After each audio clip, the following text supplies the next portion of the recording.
Hello, everyone. Now, this has been requested for quite some time, and I decided, well, the time has come and I should make a start. This will be the first in a series of readings from my book, Unreasonable Faith, with additional commentary and updates from me, the author. So, obviously, this is going to take a little while, so I won't be doing everything at once. Today, we're going to start with Chapter 2, the Kalam Cosmological Argument, and we will get through what we get through there. Probably it will take a couple of recordings to get through that, and then there will be subsequent recordings for the later chapters. Let's make a move then. I do have a physical copy of the book, but it may be easier to what's happening here? It may be easier to just read off my screen. There we go. And so that's what we will do. Let me just make sure that we can see that nicely on screen here. And we'll set this up. No, that's too... this is fine.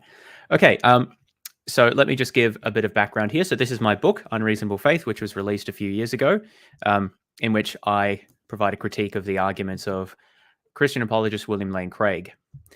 Chapter 1 is introductory, so I will skip that for the moment. I might come back and do that one later. For the moment, we will start with Chapter 2, which is the Kalam Cosmological Argument. So, as I said, I will be reading through the book, not necessarily every word or every paragraph, but I will cover the main things, bits that I think are important. And I'll also stop periodically and give additional commentary or make some additional notes where I think I have something that I'd like to update or something that I wanted to clarify. So that being said, let's get started. Okay, Chapter 2, the Kalam Cosmological Argument. We begin with an overview. And subsequently in this chapter, as you can see on the side here, there's a section on each of the 4 premises of what I call the extended form of the argument. I'll discuss what I mean by that in a moment. Let's begin with an overview of the argument. The Kalam Cosmological Argument is an argument for the existence of God that Craig developed during his doctoral work in the 1970s. Kalam is Arabic for word, and this is the term that Craig has adopted to describe his argument because it's built upon the work of various medieval theologians. Let me just make sure that I'm using the right microphone because that was a problem last time. Yeah, that looks good.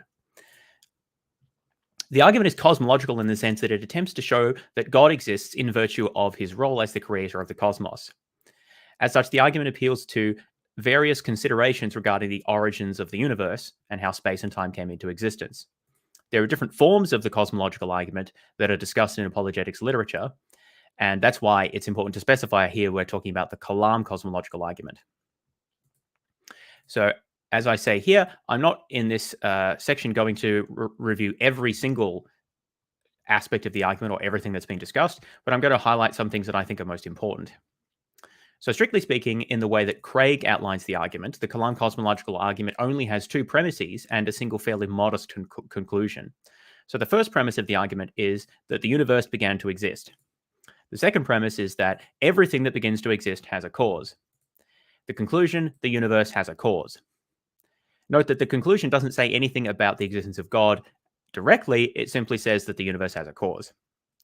Also note that premise 2, everything that begins to exist has a cause, has been modified or weakened in some of Craig's more recent writings, where he instead defends the premise that if the universe began to exist, it had a cause. Notice that that version of the premise doesn't require that everything that begins to exist has a cause, only that the universe requires a cause if it began. Let's continue. So in his original publication, Craig defines the above 2 premises and modest conclusion as the Kalam cosmological argument. And he then identifies the subsequent question regarding the cause of the universe, like what is that cause, with a personal God, as distinct from the Kalam proper. However, for the purpose of this book, I find it more convenient to consider these issues together. And so I incorporate the aspect of what is the nature of that cause, if the universe does have a cause, into a component of the Kalam proper. After all, this is the real reason why the argument is of interest and why Craig developed it, so it seems appropriate to include that as part of the argument. Now, in addition to the nature of the cause of the universe, there's another crucial issue which Craig did not include as part of the original Kalam. After it was published, Craig came to realize that his original formulation of the Kalam was dependent on a particular theory in philosophy of time, known as the tensed theory of time. More on that in a moment. Only under a tense theory of time can anything truly begin to exist in the sense that Craig appeals to in his argument. And thus, without assuming the truth of the tense theory of time, the argument can't get going. So this is a quote from Craig, quote, "On a tenseless theory of time, the universe did not in fact come into being or become actual at the Big Bang. It just exists tenselessly as a four-dimensional space-time block that is finitely extended in the earlier than direction. If time is tenseless, then the universe never really comes into being, and therefore the quest for a cause of its coming into being is misconceived." End quote. So as I said, this isn't something that Craig discussed in his original work.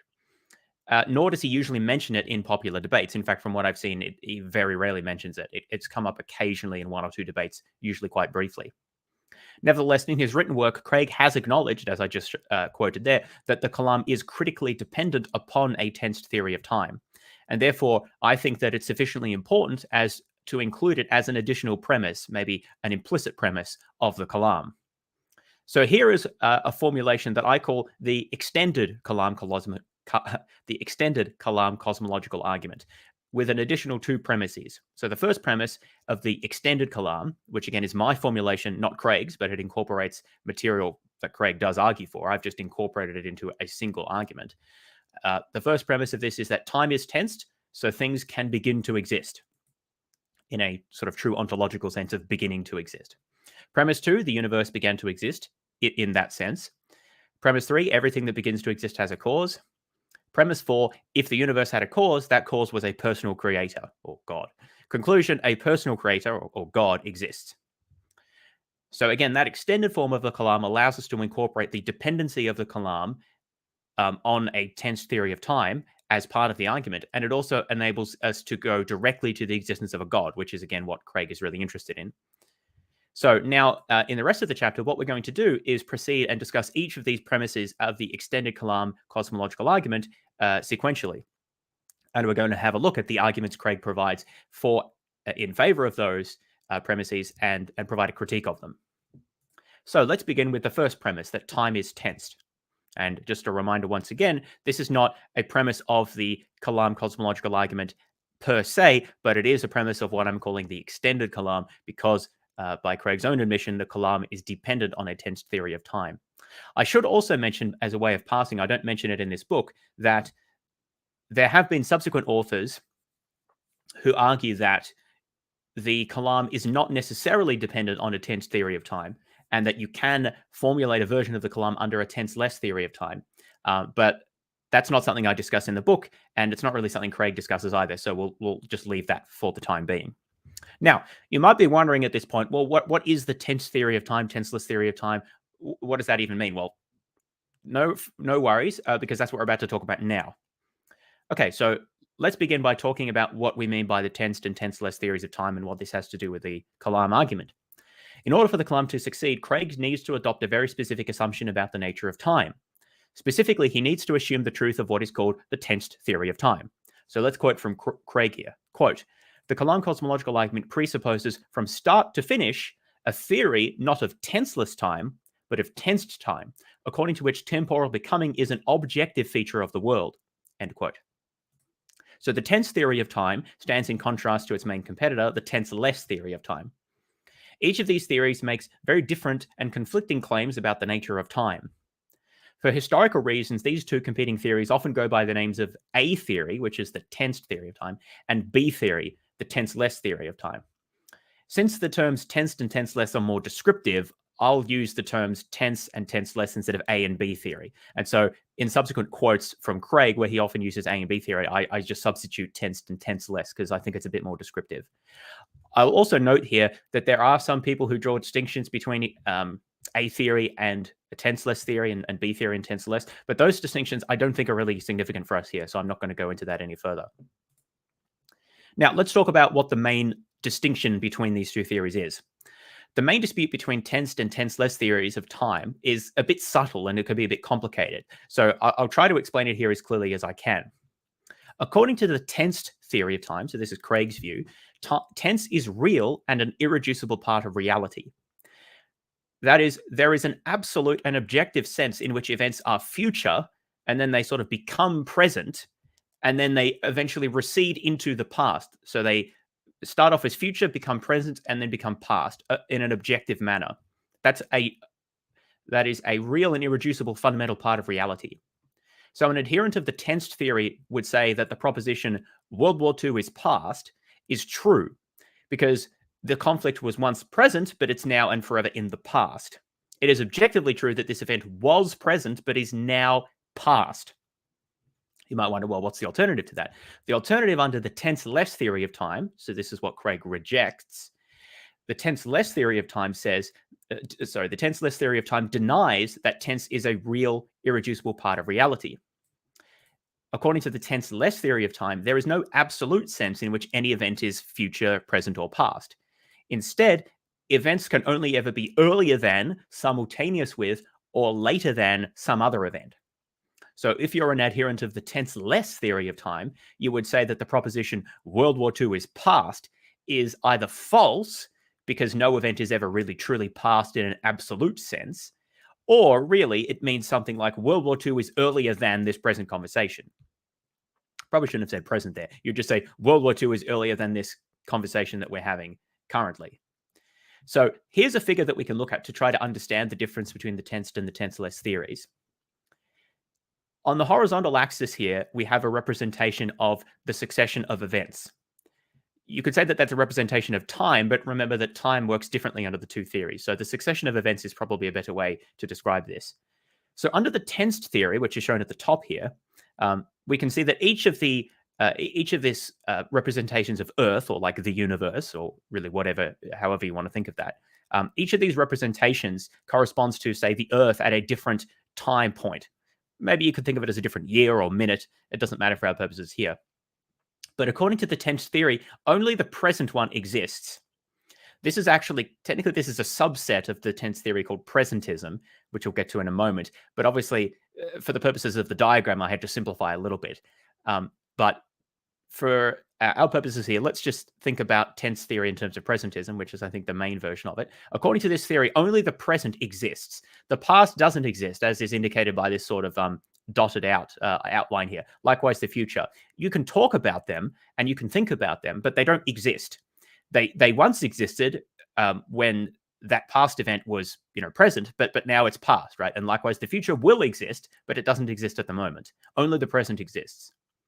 Now let's compare that to the tenseless theory of time. Under the tenseless theory, there's no such thing as past and future in an absolute objective sense. All there is are earlier events and later events. So for any two events, you can always say which is earlier and which is later than another, or of course they could be simultaneous with each other. But they all exist. Notice that all of these sort of temporal slices of Earth exist kind of alongside each other.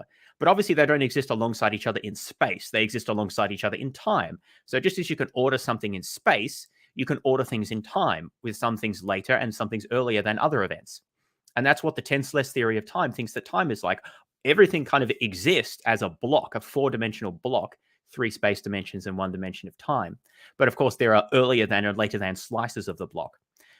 But there's no objective sense in which there's past or future. There's just earlier than and later than.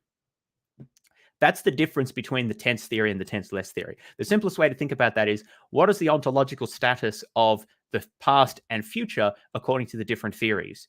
The tensed theory says that the past and future don't exist, but the past used to exist, but it doesn't anymore, and the future will exist, but it doesn't yet. Whereas in the tenseless theory, there's no such thing as objective past and future.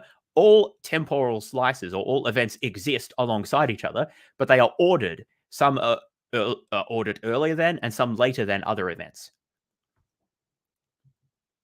So let's continue with the pros then. To better understand this distinction, imagine a series of markers placed along a one-way street. Each marker is separated in space and so is located at a different spatial location. However, everyone would agree that all of the markers are equally real, existing alongside the others, just at different spatial locations. There's no sense in which any marker is objectively forwards or backwards in an absolute sense, because the road, even if the road has a direction, like it's a one-way street, there's no meaningful sense in which objects on any one part of the road are just like forward, objectively speaking. Doesn't really make sense, right? They're just some objects or cones along the road are simply in front of or behind other cones along the road, but not objectively forward. Adherents of the tenseless theory of time say that events in time are structured much the same as are markers along this one-way road. That is, just as all the markers exist alongside each other but at different spatial locations, so too different moments of time, or events in time if you prefer, exist alongside each other but at different temporal locations. All points in time are thus just as real as each other, but of course, as finite beings, we only ever experience one moment of time at once. Likewise, just as there is no sense in which a marker can be objectively and absolutely forwards or backwards, no event can be future or past in an absolute objective sense. Instead, each marker and each event is just earlier than or later than, or maybe simultaneous with, some other event. Adherents of the tensed theory of time, so again, this is Craig here, they think that only the present moment of time is real. Note that there, as I say here, there are some versions where the past and the present are both real, but not the future. But Craig adheres to a version called presentism, which is only the present is real, while the past and the future are not real in the same way. And because of this, adherents of the tensed theory of time, that's Craig's view, believe that time is different to space precisely because all moments of time do not exist alongside each other at different different temporal locations in the way that different parts of space exist at different spatial locations. But instead, what happens is that events pass from being future and not real to present and real, and then they pass out of reality and become past in a process that's called temporal becoming. And this process of temporal becoming is an objective fundamental part of reality. Now, that's the distinction between the tensed and the tenseless theories. So let's talk about how this is relevant to the Kalam cosmological argument. The tense theory of time is essential for the Kalam cosmological argument because the first premise of the Kalam, the standard version of the Kalam, is that the universe began to exist, by which Craig means an absolute becoming or absolute coming into existence. If the tenseless theory of time is correct, however, then even if the universe wasn't eternal, it still wouldn't have begun to exist. Instead, the universe would simply have been temporally extended a finite length or a finite temporal distance in the before-than direction. So just as we typically don't think of spatially extended objects, like my book here, as having an absolute spatial beginning, like this isn't the absolute beginning of the book, it's just like one end of the book, right? A point in space where they objectively begin, so we might sometimes talk like that, but we don't really think there's like an objective spatial beginning of an object. It's just spatially bounded, right? Likewise, the tenseless theorists think that the universe, if it's not eternal, is temporally bounded in the earlier than and in the later than directions, or at very least the earlier than direction. But it didn't absolutely begin there. So to see how this works a little bit more, let's think about the World Trade Center Twin Towers. Oh, how did that happen? Why is there the I think my reviewer changed things to the American spelling. That's disgraceful. Anyway, so these structures, the Twin Towers in New York, had a finite spatial extent from a particular point on the surface of the Earth, extending up about 415 meters. They also had a finite temporal extent from their completion in April 1973 to their destruction in September of 2001. So the tenseless theory of time holds that the universe is kind of like that. Even if there was a first moment of time, that is a moment of time for which there's no earlier than moments, this simply represents the part of the universe that is earlier than all the other parts, or the part that temporally extended farthest in the earlier than direction. Neither this moment nor any other temporal part of the universe began to exist in an absolute sense, because there just is no notion of beginning to exist or temporal becoming in the tenseless theory. It's not part of the theory of time. Different entities simply have different temporal extensions depending on how long they last. So if the tenseless theory of time is true, nothing ever really begins to exist in the way that Craig thinks, or the way that Craig speaks of in the first premise. It just has a first moment, but that doesn't mean it actually comes into being there. Just as my book has a first, or at least a spatial edge here, but it doesn't come into being in space at this edge or this edge. It's simply spatially bounded at these two edges, but it doesn't come into being there.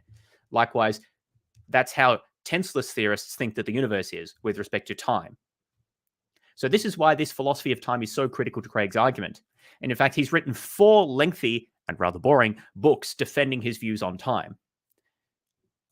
So what I'm going to do then is now in this section here, talking about this first premise, is discuss Craig's main arguments in favor of a tensed theory of time and against the tenseless theory. So as I said, originally Craig didn't address this issue in his original 1978 volume, The Kalam Cosmological Argument. This issue was subsequently pointed out to him, and he spent many years working on philosophy of time, 4 books on this: the tense theory of time, the tenseless theory of time, one about time and relativity, and one about God and time. I forget the titles of those. And so in those books, especially the first 2, he defended a tense theory of time and critiqued a tenseless theory of time. I myself lean to a tenseless theory of time quite strongly, actually, which we'll get to later. But in this section here, what I'm going to focus on is just analyzing the arguments that Craig gives in favor of a tense theory and against a tenseless theory. Remember that this is important because if Craig cannot establish that the tense theory of time is correct, then his whole Kalam cosmological argument faces a lot of difficulty because, in his own words, his version of the Kalam is dependent on this particular theory of time. Okay, so there are 4 main arguments that we're going to discuss here that Craig presents in favor of a tensed theory. The eliminability of tense from language implies the reality of tense. So this is a linguistic argument. Our direct experience of time shows that it is tensed. So this is an experiential argument. The theory of relativity, particularly special relativity, does not undermine tense theories of time. So this is a rebuttal to arguments from that science undermines the tense theory. And tenseless theories of time entail absurd conclusions. So these are sort of philosophical thought experiment type arguments. I don't think any of these arguments are very good. So let's go through and discuss them in more detail. First issue here, the ineliminability, that is a hard word, of tense from language implies the reality of tense. So this gets a little bit technical. Bear with me here. Let me just open up this little section here so we can see where we're at. This is I don't know if you can see it very well, but this is the series of headings for the book. So tensed and tenseless sentences. A tensed sentence is one that refers to tensed concepts like present, past, and future. A tenseless sentence is one that only refers to tenseless relations like earlier than, simultaneous with, and later than. So often in everyday discussions, we're not very careful about distinguishing between these two because for many purposes it doesn't very much matter. So if I say my exam is tomorrow, I could be making the tensed claim that my exam is future, meaning that it's not yet in existence and will come into existence at some point, well, tomorrow. Or I could be making the tenseless claim that my exam is later than this conversation with you. Probably shouldn't say present there because that's a tensed word, but you get the idea. Note that note that both of these formulations seem a little bit awkward, right? You normally wouldn't say either of these things, but that's just to be expected here because what we're doing is we're trying to map from everyday language to philosophical language, and there's not always going to be a direct mapping between the two, so we need to be cautious there. The important thing to understand here is that we might typically in everyday usage mix up tensed and tenseless language and not really distinguish between them. Philosophically, there is an important difference because they make different claims or maybe imply different claims about the nature of reality and the nature of time. Now, what Craig wants to What Craig wants to argue is that tensed words and tensed phrases are an indispensable part of human language. So we can't get rid of them from communication without losing a lot of meaning, without losing our capability of communicating. He concludes from that fact that this provides strong evidence that tensed facts are real. In other words, that the tense theory of time is true. So here's a summary of this argument. I'm quoting from Craig here. Quote, Premise 1, tensed sentences ostensibly describe ontological tenses. Premise 2, unless tensed sentences are shown to be reducible without loss of meaning to tenseless sentences, or ontological tense is shown to be superfluous to human thought and action, the ostensible ascription of ontological tenses by tense sentences ought to be accepted as veridical. Premise 3, tense sentences have not shown to be reducible without loss of meaning to tenseless sentences. Premise 4, ontological tense has not been shown to be superfluous to human thought and action. Conclusion, therefore, the ostensible ascription of ontological tenses by tense sentences ought to be accepted as veridical. End quote. You see how I said those books were boring? So let's pass that into like human language, right? So the first premise is not too difficult. So tensed sentences ostensibly describe or ascribe ontological tenses. So what this is saying is that when we used tense sentences like my exam is future or my exam is in the future, then at least on the face of it, we are making a claim about an ontological state, like a real part of reality. It's not just a figure of speech, in other words. So at least ostensibly, like on the surface, that's what we're doing. That's debatable, but okay, let's leave that for the moment. Premise 2 is the sort of tricky one. So notice that this is a conjunction, a disjunction here. Here's the click key or here. So he's saying one of two things could be the true. Unless either tense sentences can be translated into tenseless sentences without loss of meaning. So that's one possibility. Or tense is just superfluous to human thought and action. So if we don't need it, then we should accept this ostensive ascription of ontological tense as veridical. So what he means there is we should accept this apparent ascription of tense as real that we do when we talk about it. We should accept that as veridical unless one of two things happens. Either you can reduce tensed sentences to tenseless ones, or you can show that we don't need tense at all.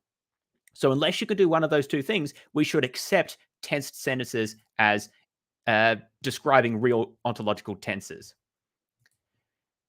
His subsequent two premises are just saying we can't do the first thing. We can't reduce tense to tenseless. And we also, premise 4, we can't do the second thing. We can't show that ontological tense is superfluous. So therefore, we should accept the ascription of ontological tenses that's implied by tensed language.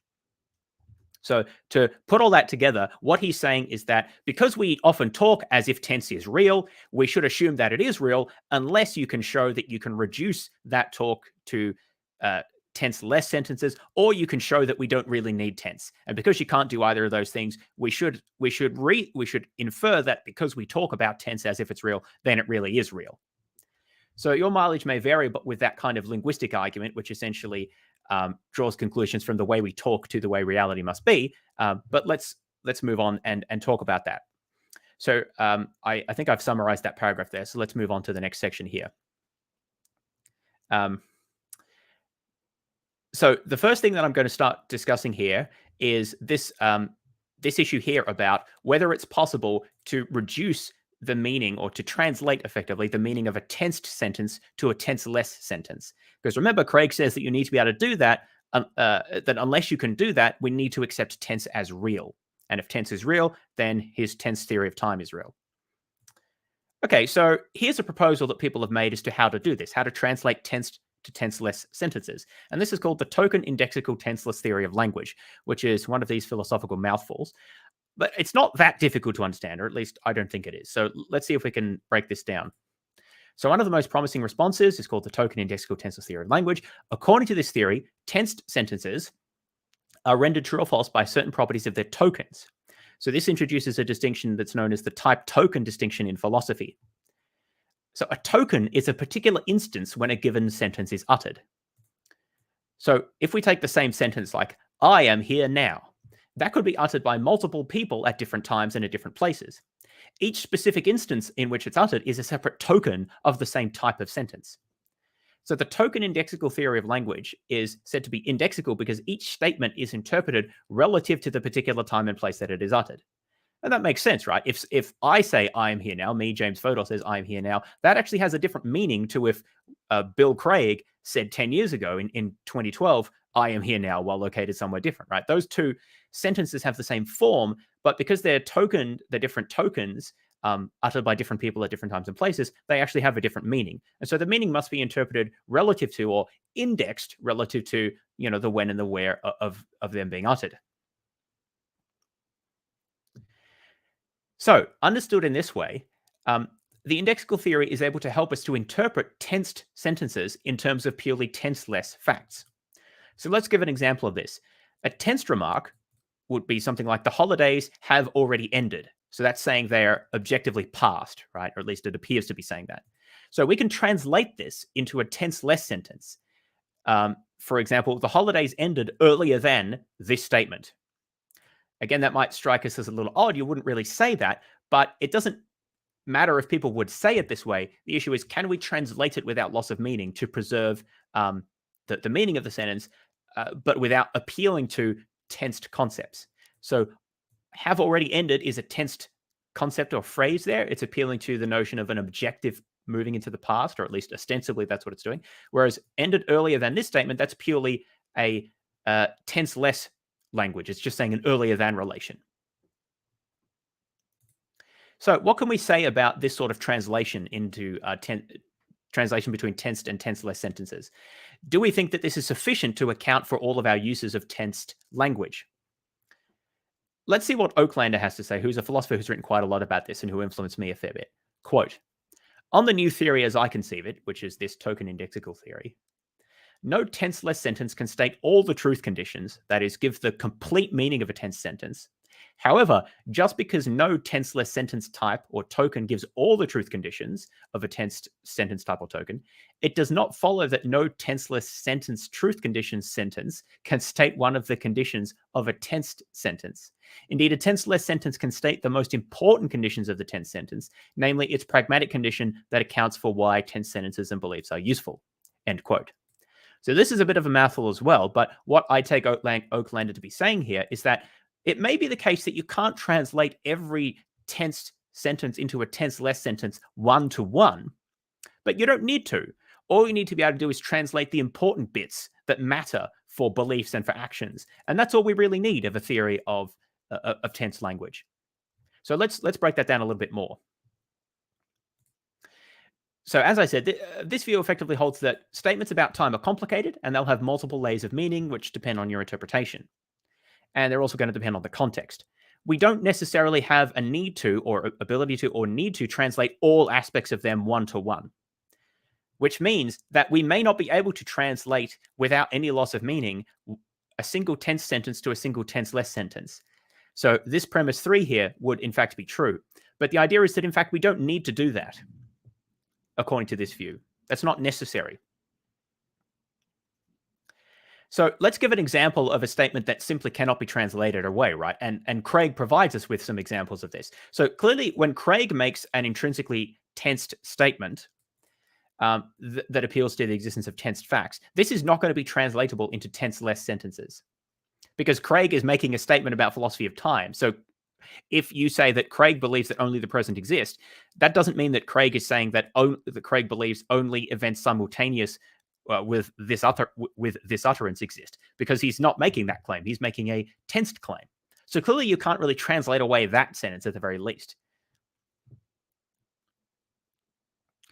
So again, this position here avoids having to translate tensed to tenseless sentences one-to-one.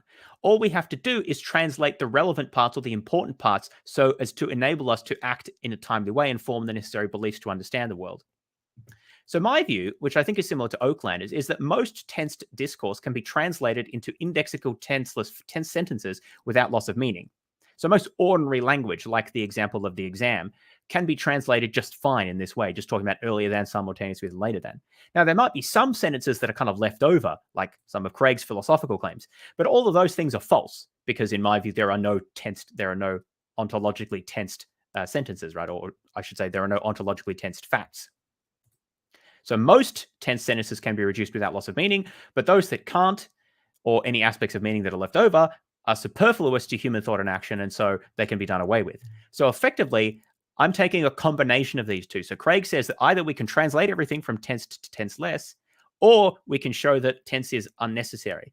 What I'm doing is kind of a combination. I'm saying, look, we can translate all of the things that we need, and the rest is superfluous. Anything that can't be translated is just sort of false or confused, and we don't need it to act to engage in human thought and action. So it's kind of a combination of these two premises here that I'm taking here. So in other words, I'm kind of rejecting both of these premises, but not completely. Now, where are we up to? Now, there are some objections that Craig makes against the token indexical theory of language, so we should have something to say about those. So one is that it leads to absurd logical implications. I'm just seeing how we're going here. Yeah, I might skip some of this stuff here, but we'll get to that. So let's take an example of something that Craig thinks is absurd. Sorry, scrolling a little bit here. So let's take two tokens of the sentence, "It is now 1980." So if those two tokens are uttered at different times, they are not logically equivalent because each refers to a separate and distinct token. So Craig thinks this is a problem. Let's quote him here. Quote, "If the only facts stated by R, which is one utterance of 'it is now 1980, are the tenseless facts given in its token reflexive truth conditions, and likewise for S, which is another utterance of 'it is now 1980, then S and R cannot state the same fact, which is absurd." So in other words, if two people at different times say it is now 1980, according to the token indexical account of language, which is what I advocated, those two utterances do not state the same fact. But Craig says that's absurd, so we should reject this theory. Now, I have to say, I don't share this view that absurd result. Why is it absurd to say that two different utterances of the same words do not state the same fact? There's no such absurdity when we think about other indexical phrases, such as I am Bill Gates. If I utter I am Bill Gates, that statement is false, whereas because that is equivalent to the proposition James Furtle is Bill Gates, which is false. But if the co-founder of Microsoft and the Gates Foundation utters a different token of the same sentence, I am Bill Gates, then he is asserting the proposition that Bill Gates is Bill Gates, which obviously is true. So for indexical phrases, there's no problem of two different tokens of the same type expressing different facts. So I'm not really sure why we should think that there's a problem here. It may seem counterintuitive when you first say it that it is now 1980, depending on who says it, can mean different things. But because it and now is interpreted indexically, it's no different from any other indexical statements, which obviously change meaning depending on who says them and have different truth conditions as well. If the two utterances were simultaneous, they will always share the same truth value, obviously, because they're simultaneous with each other. And so all the earlier than events and all the later than events will be the same if those two tokens were uttered at the same time. So I don't really think there's a problem here. Craig seems to be misunderstanding the difference between having the same meaning and having an identical meaning. So two things are identical in meaning well, I guess one way to say that would be in every possible world, they share the same truth value. But in this case, we don't need that. All we need to be the case is that two simultaneous utterances of it is now 1980 will share the same truth value. The fact that they have different truth conditions because they're uttered by different people in different contexts, I think is precisely what makes sense of the fact that there could potentially be a difference in their truth value, if you change the relative time in which they were uttered. So I don't really see the problem here. So that's one objection Craig raises against the token indexical account. Now here's another one that he raises. He doesn't think that they can capture all aspects of the meaning of tense sentences. So he gives an example here of a sentence that he thinks, look, the token indexical account is just not enough to capture the meaning of tense language here, and therefore we should reject it. So suppose that the token of this sentence here, the storm is approaching, occurred 2 months ago. So someone said the storm is approaching 2 months ago. Simultaneously with the storm's approach. Since the tenseless truth condition, T's being simultaneous with the approach of the storm, is met, T is true when it occurs. That is, when a storm occurs. But it is false that T is present, in the tense sense, true. Rather, T was true, namely, when the storm was approaching.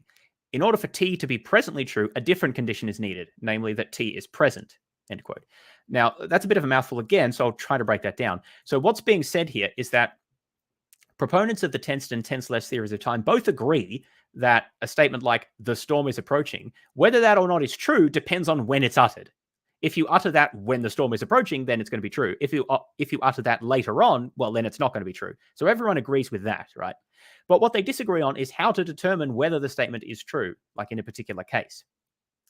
So Craig, because he's an advocate of the tensed theory, thinks that we need to know whether or not this statement was uttered. I misread that. Craig thinks that we need to know more than whether that statement was uttered simultaneously with the approach of the storm. He thinks we need to know whether the time when the storm approaches is now, or whether the storm approached, last Tuesday or a century ago or whenever. In other words, Craig thinks that we need to specify the tensed facts surrounding the approach of the storm. Is the storm approaching now, like the objective present sense, or was it the case that it was approaching, but, like 2 weeks ago or whenever? Craig thinks that makes a difference for assessing whether this statement, the storm is approaching, is true. So Craig thinks that a token indexical account of tense sentences just misses out this component of what makes sentences true or false, because token indexical accounts don't say anything about, whether it's objectively true that the storm is approaching now. It just says, is the storm approaching simultaneous with when the person said it was? So Craig thinks that it's missing something there. We need to appeal to tensed facts. Tenseless token indexical facts aren't sufficient. So here's another illustration of Craig indicating that. Quote, we want to know what makes a proposition true in the present tense. We want to know not what makes Jim races tomorrow true on June the 1st, but what makes it true that Jim races tomorrow or that Jim is racing. So he doesn't want to ask what makes it true at a particular time or place. He just wants to know, is it true, simpliciter, like by itself? So is it true that Jim races tomorrow?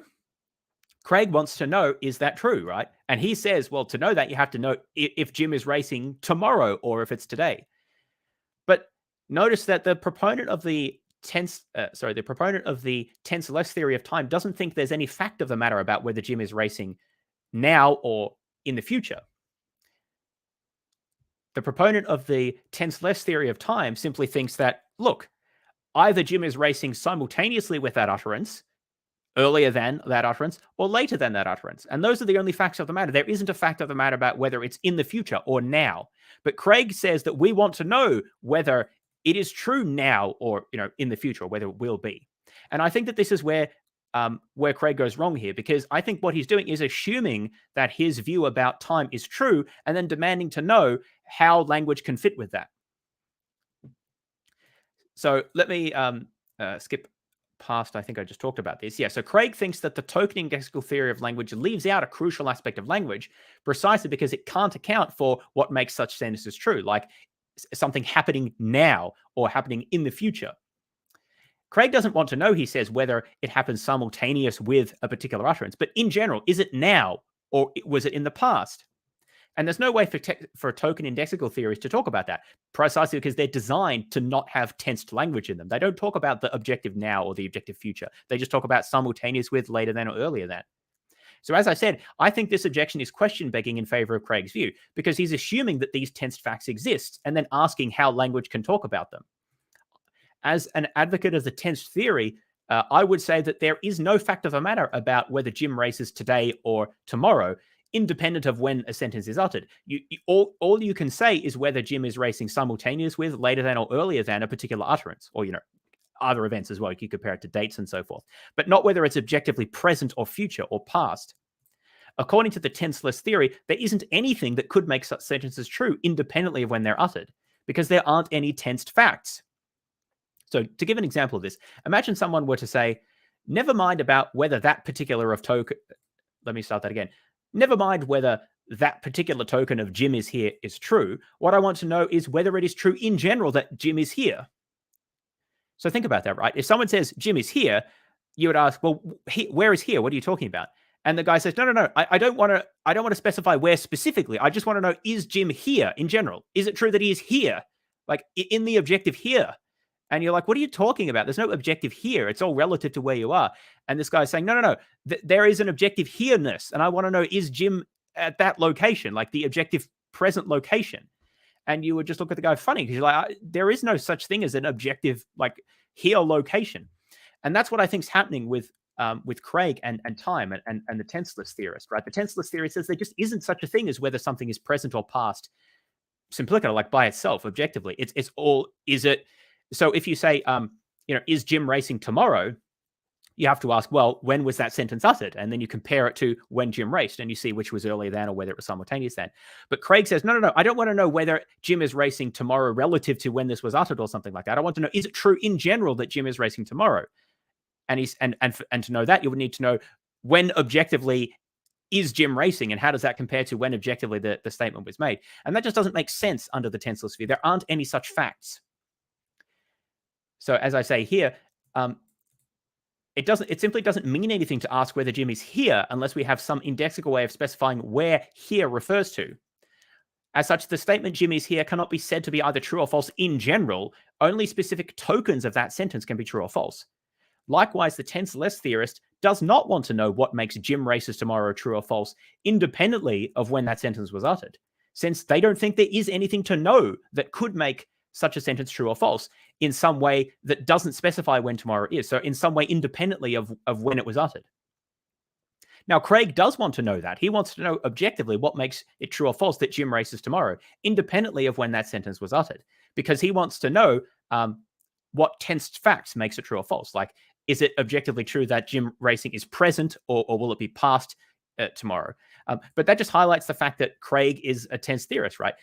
And his view is therefore question-begging, because the problem that he's trying to solve is only a problem for those who already accept the tense theory of time and think that we should be able to provide, in general, truth conditions for tensed statements like Jim races tomorrow.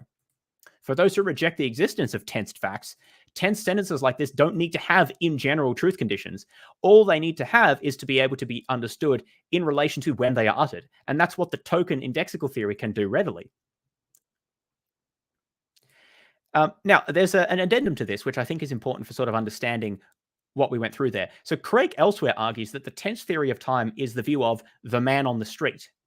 And therefore, he presumably would argue that even if some philosophers have no problem with saying that sentences like Jim is racing have no, in general, truth conditions, the fact that most non-philosophers would have a problem with this would undermine the tenseless theory of language. So in other words, Craig appeals to the fact that that the tensed theory, according to him, is the common view of the common man, that should pose an issue, even if maybe philosophers don't agree. However, my contention is that, first of all, I don't know that this is the view of the man on the street. And after all, more than half of professional philosophers do not even sufficiently understand the distinction between the two theories to wager an opinion. That statistics taken from the Phil Paper survey, by the way. So let alone laypersons. So I'm not sure why we should even think that laypersons would understand the view enough to have a cogent opinion about it. But even that aside, even if most laypersons did hold to a tense theory of language, like Craig does, that would just mean that some... hang on, what have I said here? This would mean that their use of language should be given preferential treatment. After all, we certainly wouldn't grant this in various scientific fields, where laypersons often use words and concepts in very confused and inaccurate ways. So in other words, even if it were true that most laypersons had a tense theory of language in mind, that doesn't mean that we should care about that, because very often laypersons have inaccurate views about the world, which we would reject, like in physics, for example, or even biology. So whether or not laypersons agree with Craig doesn't really seem to me very relevant. So let's just summarize that section. Basically, what Craig is arguing is that we often talk as if there are tensed facts about what is objectively past, present, or future, and these can't be translated fully into tenseless statements without some loss of meaning. And I've argued that, in fact, the token indexical theory of language can do a very good job of that. There may be some sentences left over, like some of the examples that Craig gives, where you can't fully translate that meaning. But all of those sentences are either just sort of false or they're confused because there aren't any tensed facts. At least this is the view of the tenseless theorist. And Craig can't demand to know what makes tensed facts true under a tenseless theory, precisely because there aren't any things that make those facts true under a tenseless theory. A tenseless view says that there are no tensed facts, no objective facts about what is present, past, and future. And Craig's argument effectively amounts to begging the question in favor of the tense theorist and then demanding the tenseless theorist have a way of talking about that. But I don't think that that's a compelling argument, because he hasn't established that there are any tensed facts in the first place. Okay, so now let's talk about another objection that Craig raises against these token indexical theories of language. And here he talks about the problem of untokened sentences. So the idea is basically as follows. I think I'll skip this quote here, but what he's saying is that if what makes a statement true is when it is uttered, like when it is tokened, then what about statements that are not tokened, like statements that are never uttered? So, for example, Craig talks about the fact that during most of the history of the universe, there were no, linguistic or mental tokens because there was no one around to think or no one around to talk. But it still seems to be the case that it would be true that there are no linguistic or mental tokens, even if, there was no one around to think or say that. And so Craig thinks this is a problem because he wants to say that, well, I'll quote this last part here, quote, "The token reflexive theorist seems committed to the rather bizarre position that there can be facts about what existed at some time without there being at that time a corresponding fact about what exists," end quote. So I think Craig is just confused here.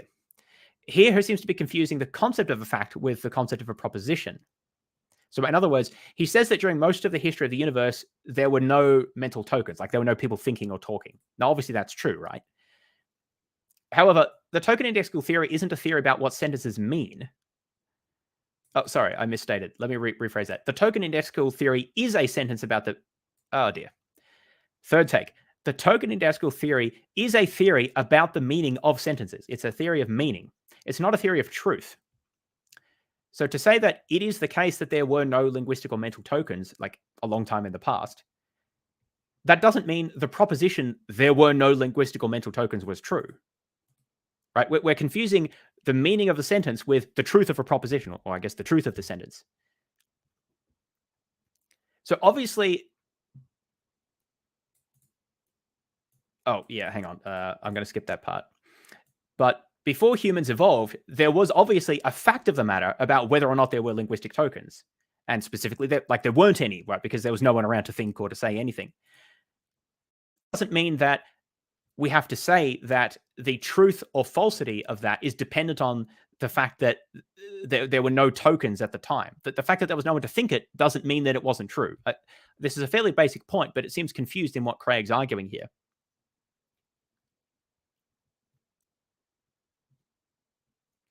So let's quote from Craig again. Quote, "It seems obvious that what is expressed by 'there is paper in the desk drawer' would be true even had one not uttered this true token, and that what is expressed by 'no language uses exist' is possibly true," end quote. So yes, again, what is expressed by a proposition, the fact of the matter would be true independently of whether or not the token was uttered, so whether or not you said it. But Craig here is confusing the meaning of the proposition or the meaning of the sentence from the facts that it refers to, or the things that it's talking about. So facts are things in the world that exist independently of our understanding of them. At least that's how I'm using the term here. But propositions don't exist by themselves. They're abstractions that require instantiation. So let's give an example of this, right, to try to make this a bit more grounded. So humanity is an abstract idea. Humanity doesn't exist somehow by itself, like separately from individual people. It's not the same as any specific individual human, right? It only exists in virtue of being instantiated by a bunch of people. So in Craig's example, the proposition there is paper in the desk drawer would be true even if no one uttered the token. Because even if the proposition is not instantiated, the state of affairs would still exist, right? A non-existent statement doesn't refer to anything and so is neither true or false, but the state of affairs that it talks about still pertains. So here's a diagram that tries to illustrate this point, right? The fact of the matter exists in either case, that there's paper in the desk drawer. When a proposition is asserted, that proposition makes a claim about that fact. And in this case, it's a true claim, right? So it's a true proposition. But when no proposition is asserted, well, it just doesn't say anything about this. The fact can still exist independently of any proposition.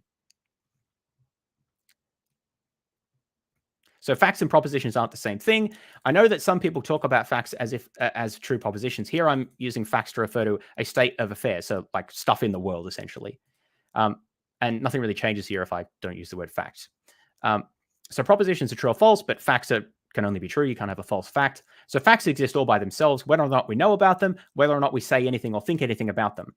The token indexical theory only attempts to give an account of sentences, about the meaning of sentences. It doesn't attempt to say about the meaning of non-existent sentences, because non-existent sentences don't have any meaning, right? They don't exist.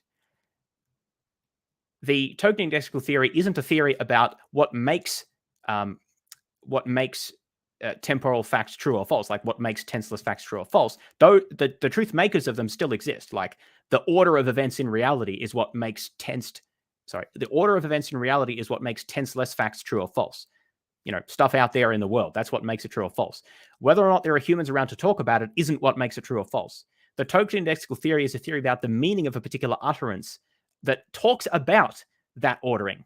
But even if no humans existed to talk about it, that would still, the state of affairs would still exist. So I just don't think there's a problem of untokened sentences here. Untokened sentences don't have a meaning because there is no sentence, right? There's nothing to have a meaning. But the state of affairs still pertains whether or not we talk about it or not. All right, let's move on from that one. We're now going to talk about another objection that Craig has to the tenseless theory of time, which is that tense statements are necessary to enable us to take timely action. So Craig thinks that tenseless statements are by themselves not sufficient to take timely action. He thinks we need tensed sentences. So here's an example he gives. The faculty meeting starts now. So under the theory that I've been arguing for, the token reflexive account or the token indexical account, I realized that I may have not been consistent with that usage. I probably should have fixed that. But anyway, that's for second edition. The token indexical account of such sentences would translate this into the faculty meeting starts simultaneous with this utterance. So that's just what we've been seeing before. You take out the tense part and you translate it into a tenseless part, which talks about simultaneous with, earlier than, or later than. Now, so Craig says that this won't do, that it's not good enough, because knowing that the meeting starts simultaneous with a certain utterance is not enough to know when we should leave for the meeting. So here's what Craig says, quote, "One could always believe that these tokens are true, that these sentences are true. They never change truth value. But then one will never know when to get up and go to the meeting, since one will never come to believe that the time of the meeting is now," end quote. So Craig thinks that we need to know that the time of the meeting is now in order to know that, we should get up and go to the meeting. It's not enough to know that a certain proposition, the token of a certain utterance, is simultaneous with the start of the meeting, because according to Craig, and this is true, that it's always the case that those are simultaneous, right? So in the 4D block of the universe, the faculty meeting starts now, that quote, like someone saying that, and the start of the meeting, those are always simultaneous. They're simultaneous when the pyramids are built. They're simultaneous at the heat death of the universe. They're always simultaneous, right? There's no tensed fact about that. Their simultaneity is just, an eternal fact, if you want to put it that way. It's not tensed. And Craig says, well, then how does that help you know to get up and go to the meeting? You need something that only sometimes is true, that is only true when it's now time to go to the meeting. Something that sort of pushes you up and gets you to go to the meeting now, as opposed to a fact that's sort of true always, right? Like that they're simultaneous. So he thinks that tensed propositions are informative in a way that tenseless ones aren't. Because tenseless propositions, like the meeting starts now, that should say the tensed proposition. Excuse me there. The tensed proposition. The tensed proposition, the meeting starts now, clearly conveys the information that I need to get up and go now. Whereas the tenseless proposition, the meeting starts simultaneously with this utterance, does not tell me that I need to get up now. So this is not quite a theory about translation, but this is a question about whether the meaning of a tenseless sentence is sufficient for timely action.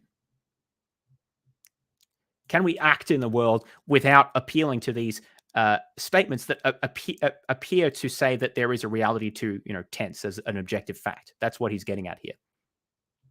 Now, my response to this is that I think Craig is again presupposing the existence of tensed facts, and then critiquing tenseless accounts of language for failing to account for them.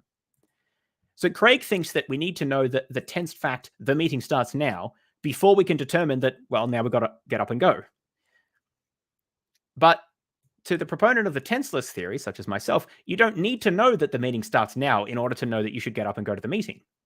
All you need to know is that the meeting will commence simultaneously with a knock on your door, or a particular utterance, or the hand of your clock falling on a particular letter, or whatever. That's all you need to know that you need. Now is I shouldn't say now.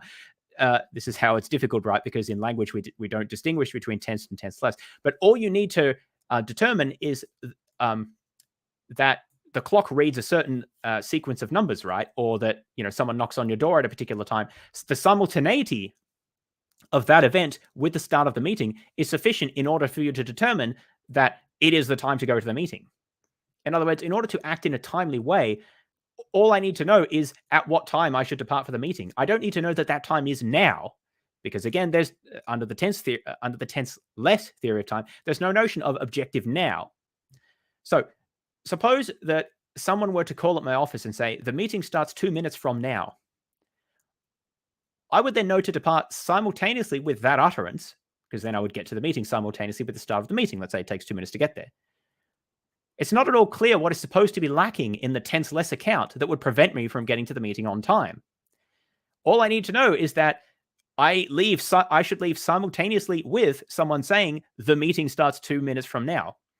That's completely sufficient to get to the meeting. It's not clear what's supposed to be lacking in that. Craig thinks we need a tensed fact, but he doesn't really explain why that tensed fact is necessary. I talk a little bit more about that here, but I'm going to skip this paragraph because I think that we've belabored this point enough here. Let me just conclude that by saying that if there is no defect in the tenseless theory of time, no inability to act in a timely manner, that Craig says there is, then we really don't have this need to hold on to tensed facts. That's what Craig is trying to say here, that we need to hold on to tensed facts, or we need to think that they exist, that they're real, because otherwise we can't act in a timely way. But I don't think Craig has really substantiated that. He says that we need tensed facts, but really I think that all you need to do is think a bit and reframe the question in tenseless language to realize that the tenseless theorists can always explain quite well how we act in a timely way and how we make sense of the world without having to appeal to these tensed facts. The tenseless theorist is therefore under no obligation to accept Craig's tensed articulation of how we act in a timely way. Craig frames it in that way as if we need to know because the meeting starts now in order to leave. But we don't have to accept that framing. That's his framing that he presents as if it's true, but really it's just a framing that comes out of his tense theory of time, or his preferred tense theory of time. Okay, now here's a final issue. Should we take tensed language as veridical? The whole point that we've been discussing so far about this linguistic argument is that Craig is trying to argue that tense is real and an objective part of reality because it cannot be eliminated from language. We need tensed language to think and talk and act in an appropriate way. So tense sentences can't be eliminated without loss of meaning, and tense is not superfluous to human thought and action. Therefore, we need to take tense language as veridical. But let's now consider this question. Let's suppose that Craig is right. Let's suppose that we can't translate away tense language, and let's suppose that we really do need it for human thought and action. Again, I'm not sure that either of those is true, as I've just argued, but let's just grant Craig those and ask the question, even if we can't translate it away, and even if we need the language, does that mean we should take the language as describing the way reality truly is? Craig says that we should, right? He says that if we need tensed language, then reality is tensed, or probably tensed. Let's see why he says that. Quote, unless there are some good reasons to call into question this ascription of ontological tense, one ought to regard it as correct. Again, this seems quite reasonable. A view of truth as correspondence requires that a true sentence or proposition correspond to the way the world is. And if some tensed sentences are true, then reality must be tensed, since such sentences purport to ascribe ontological tenses, end quote. So what he's saying here is that if we think that there are true tensed facts and we talk and act as if there are, then something must make them true. And the thing that makes them true, the thing that they correspond to, must be real ontological tenses. And so we should regard ontological tense language, if we need to keep it, as veridical, as describing the way reality truly is. So that's Craig's view. However, the correspondence theory of truth that Craig is appealing to here, I mean, you can critique that, but let's leave that for the moment. That only applies if we take this language literally, that it's a direct and literal attempt to describe reality. But Craig doesn't give us any reason to think that we should regard tensed language as literal. Indeed, it seems quite plausible that one of the key points about the dispute between tensed and tenseless proponents is whether tensed language should be interpreted literally or not. Again, this is separate from the question as whether you can translate it or whether you can do without it. Maybe Craig is right and we can't translate these sentences away and we can't do without them. But are they literal or are they a figure of speech that we just sort of need to get by? Now, Craig is quite willing to consider the possibility that our temporal discourse being non-literal, that our temporal discourse is non-literal in other contexts. For example, he talks about why it's okay to talk about the flow of time, even though he thinks it's metaphorical. So, quote, the flow of time is thus metaphorical, but it is so in a philosophically important way, for this way of talking is in some sense natural to us, and at first sight, nearly unavoidable. So long as we separate such metaphorical talk from philosophical discussion, there is no reason why we should not sing time like an ever-rolling stream with a clear logical conscience, end quote. So notice what Craig is doing here. This passage occurs in a different context where people are critiquing other people are critiquing the notion of the flow of time and the implications that should have. But what Craig is saying is, look, it's okay to talk about the flow of time as long as we interpret it non-literally. It's a useful metaphor, he says, as long as it doesn't, as long as we don't overinterpret that and think that it's literal. But if it's okay to take useful language, even natural and unavoidable language, in a metaphorical, non-literal way, then why can't we also do that with tensed propositions? Why can't we also think that tensed propositions, while untranslatable into tenseless ones and perhaps very useful for us, are not literally true? They convey metaphorical truths about time or conventional ways of speaking that maybe are natural or, as he says, unavoidable, nearly unavoidable. I argue that humans use language like this all the time. We talk about the sun rising, even though it's really the earth rotating. We talk about a ball like wanting to roll down the hill, even though obviously it wants no such thing at all. There's all sorts of uses of languages like this that are metaphorical, but it's still quite handy. They're useful. He also, in addition to the example just given, Craig also gives another example for a non-literal interpretation of discourse when he talks about the general theory of relativity. We'll talk more about that later, but let's look at what he says about it here. Quote, in the same way that possible world semantics is an illuminating and perhaps indispensable tool for exploring questions of modality, that's like possibility, but does not commit one to modal realism, so also space-time methodology can enlighten without implying a space-time ontology, end quote. We'll talk more about what this means here, but basically he's saying that you can use the calculational tools of general relativity as a very helpful guide without necessarily committing yourself to the view that these expressing literal truths about the way that space-time really is.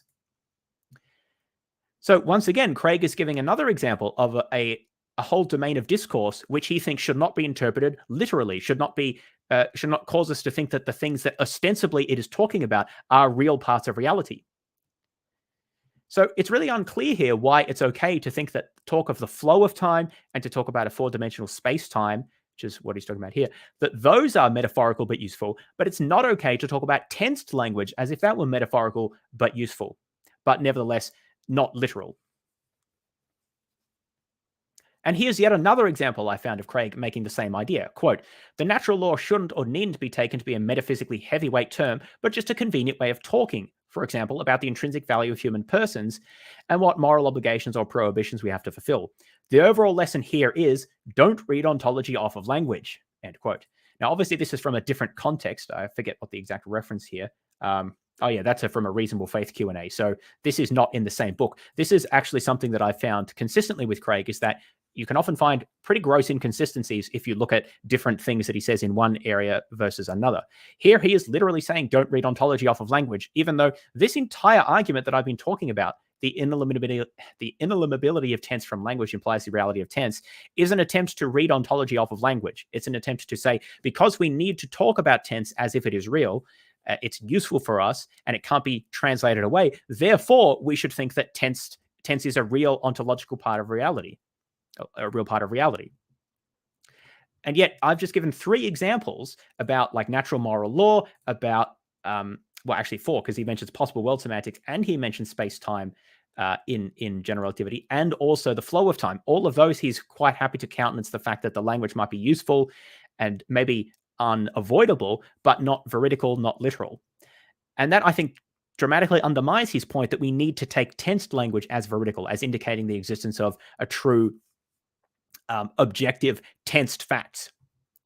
So I conclude that Craig's arguments for the ineliminability of tense from language to the reality of tense, and therefore a tensed theory of time, are not very convincing. We talked about the difference between tensed and tenseless sentences and how the token indexical theory of language attempts to translate at least the important or relevant or true parts of tensed sentences into tenseless ones. We talked a bit about the problem of untokened sentences, which I don't think is a problem. And then we talked about how tensed statements, according to Craig, are necessary for enablers of timely action. But according to me, the token indexical theory of language allows us to provide sentences which are perfectly sufficient to enable us to take timely action. And so I don't think that we should accept that there's anything lacking from tenseless theory of time as a theory of meaning. But even if there is, even if all of that fails, I think that Craig himself gives a good argument as to why we should not read our ontology off of language. And the mere fact that it's necessary for us, or that we do talk about a certain set of facts like tensed facts, it doesn't mean that those things actually are part of reality. It may simply be our useful way of talking about them. So that concludes this first section in defense of Craig's first premise that time is tensed. He tried to argue from the use of linguistic terms, the way we talk about time, that tense must be real. And I don't think that those arguments work. Now let's consider a very different type of argument, which is an experiential argument to establish that time is tensed. This has nothing to do with language and has to do instead with our experience. So Craig says that we directly know from our own experience that time is tensed. So let's quote Craig here. Quote, the reality of tensed is expressed by us in a variety of ways, which are so evident and so pervasive that the belief in the objective reality of past, present, and future, and the passage of time, is a universal feature of human experience, end quote. Now, I don't mention this in the book, but whenever someone tells you that something is a universal feature of human experience, you should be suspicious. But at any rate, and by the way, I think that this is the real reason that Craig believes that time is tense, is because he just has a very strong intuition for it. This is consistent with many other claims that he makes elsewhere, but we will get to that. So Craig asserts that belief in the objectivity of tense and the reality of temporal becoming is a properly basic belief, end quote. And he talks about how, quote, basic, deeply ingrained, strongly held, and universal is our belief in the reality of tense and temporal becoming, end quote. Now, I kind of take these as just sort of chest thumping claims because they're not actual arguments. They're just assertions that it's really true and I really, really know it's true. The fact that many philosophers don't agree with this and other philosophers are not even sure either way, and many ordinary people, when you ask them about these questions, they're not even sure what you're talking about, I think should cause us to be suspicious about how deeply ingrained this is for everyone. But at any rate, I'll just skip over this part. So as I say, I don't think Craig really gives any justification for his assertion that belief in tense is so deeply ingrained and so strongly held. Paul Helm gives a great quote about this, quote, "It is an empirical claim whose truth seems implausible and for which Craig offers no evidence. It is surely more likely that people's basic beliefs in this area are, or whether they're proper or not, an untidy mixture of tensed and tenseless features," end quote. Which seems more reasonable to me, and based on my experience, that often people have a complex mixture of different intuitions about tense and tenseless facts. So I don't know why we should accept what Craig says about this. Now, Craig does offer specific aspects of temporal experience, which he thinks supports a tense theory of time, and we will get to that. But I think that it's kind of problematic, as I talk about here, to read, to appeal to direct aspects of our experience in defense of particular metaphysical theories. One of the main issues of that is simply that we don't really have a good reason to think that human experience is accurate or complete or objective in outlining many of these properties, like aspects of time. Quantum mechanics stands very starkly in contrast to many of our basic intuitions about the world. So we experience space as continuous, not as discrete, which is treated in quantum mechanics. We experience objects as possessing a definite location. We don't experience them as being spread out over a region with probability distributions. We experience objects as moving smoothly from one location to another, not jumping to one location with some probability. We also experience solid object, macroscopic objects as solid when they're mostly empty space. We perceive a motion picture as a seamless series of moving images, when actually what we're seeing is a succession of static images with large gaps of blackness in between them, but we don't detect those. Now, given these sorts of intuitions about space and motion can be at odds with well-established findings of physics, I'm just really not sure why Craig can be justified in being so confident that our experiences of time are always veridical. This seems to be a really extreme version of naive realism here, to just suppose that the world is the way we experience it, as if we don't have any kind of mediation between the world and the way that our internal reality, our kind of construction of our consciousness is. I just don't see any reason to accept that. And I don't think the examples Craig provides are very convincing, especially when we have many counterexamples of cases where our intuitions don't match or our experiences don't match to the way reality truly is. So let's put aside that general question and talk about some of the specific examples that Craig gives that allegedly establish that time is tensed. So here's one example. Craig argues that, quote, "We experience events as happening presently. Every one of us lives in the present, which we often refer to as now, indexically. Even if what we see and hear is not present, our experiences of seeing and hearing are observed as present." So, of course, we can watch a film of something that happened in the past, or we can read about something that happened in the past, but our experiences of doing that are present, which is what he means here. Now, under Craig's presentist philosophy of time, the tense theory of time, to be present is simply to exist. So what Craig is saying here is that we experience events when they exist. Even when what we experience doesn't exist, so if we experience the past or if we imagine something, our experiences of seeing that thing are observed to exist. So that's what he's talking about here. So this is so trivial to say that what we experience is what exists, or we experience events when they exist, that I don't know how they substantiate Craig's point here that time is tensed.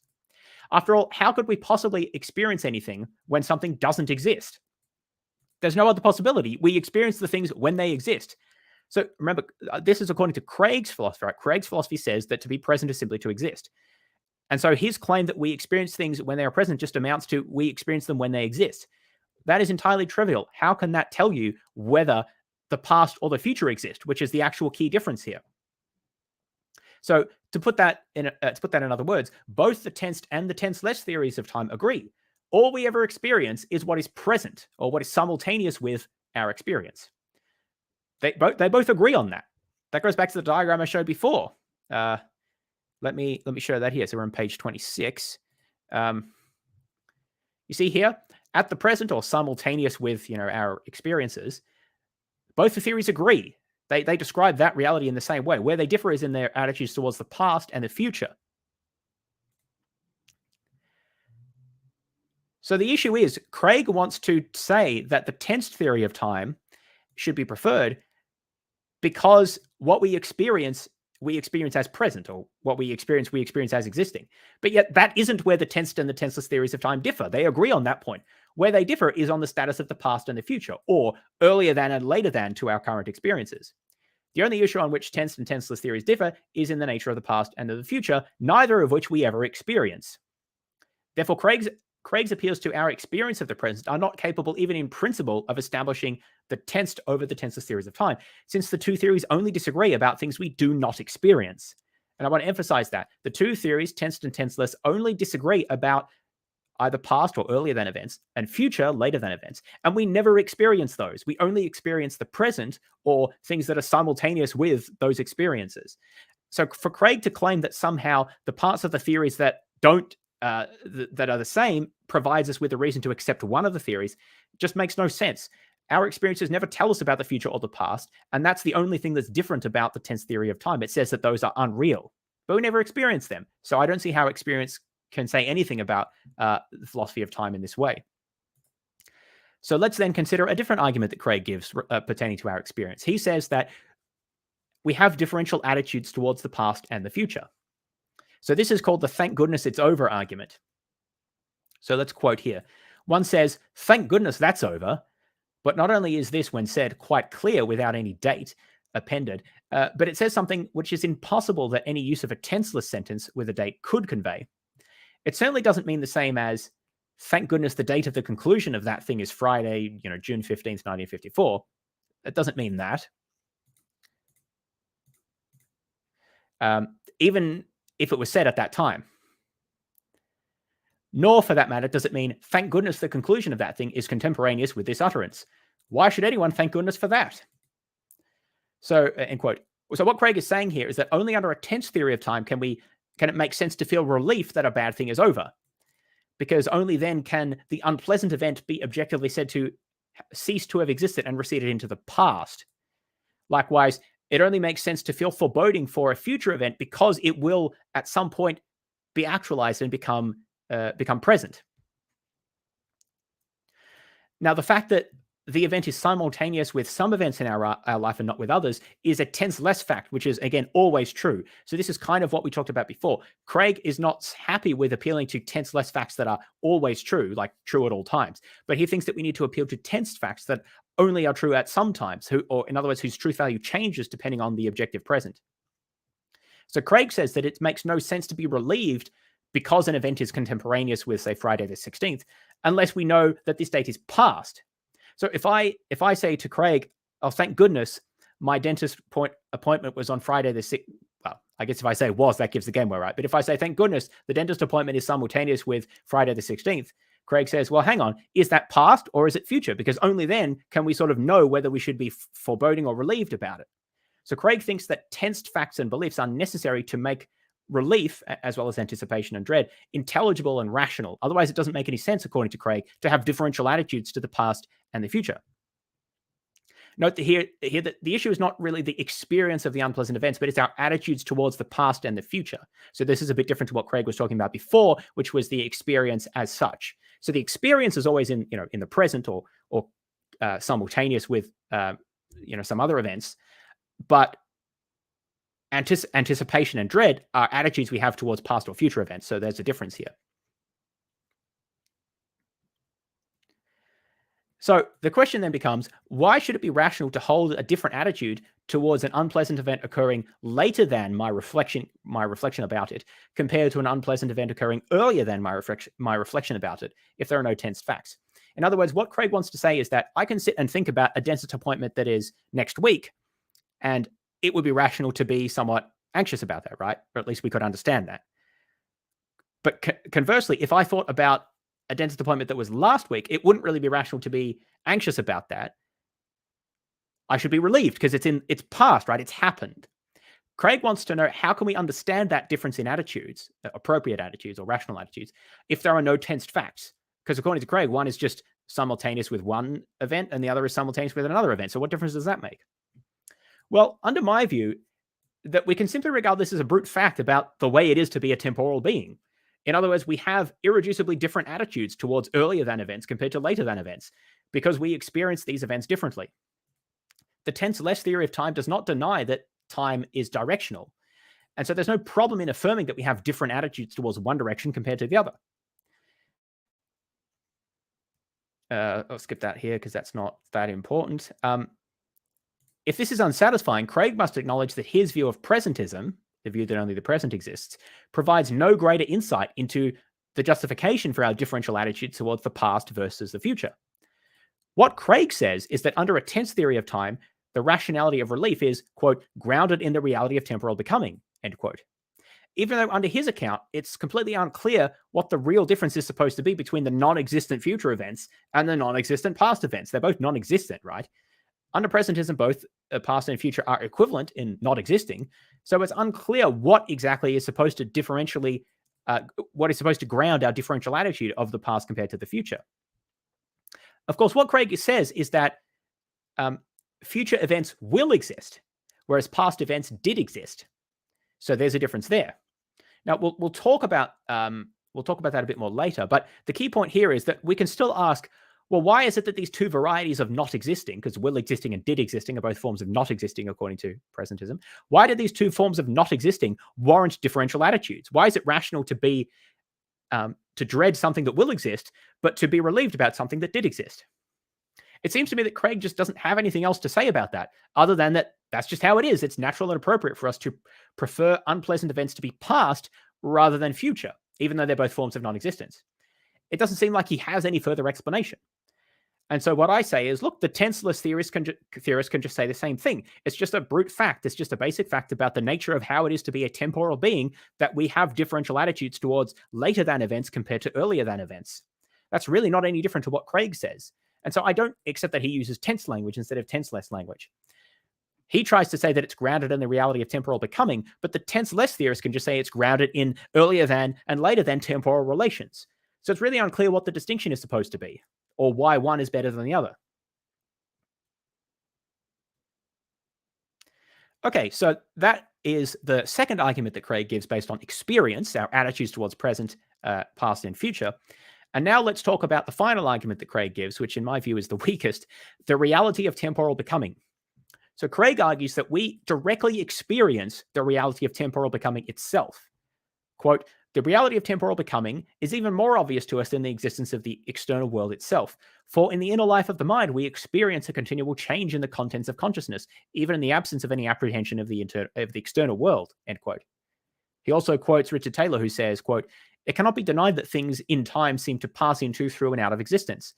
That can be our datum or starting point, and if metaphysics declares this to be an illusion, then it is up to metaphysics to show that it is, end quote.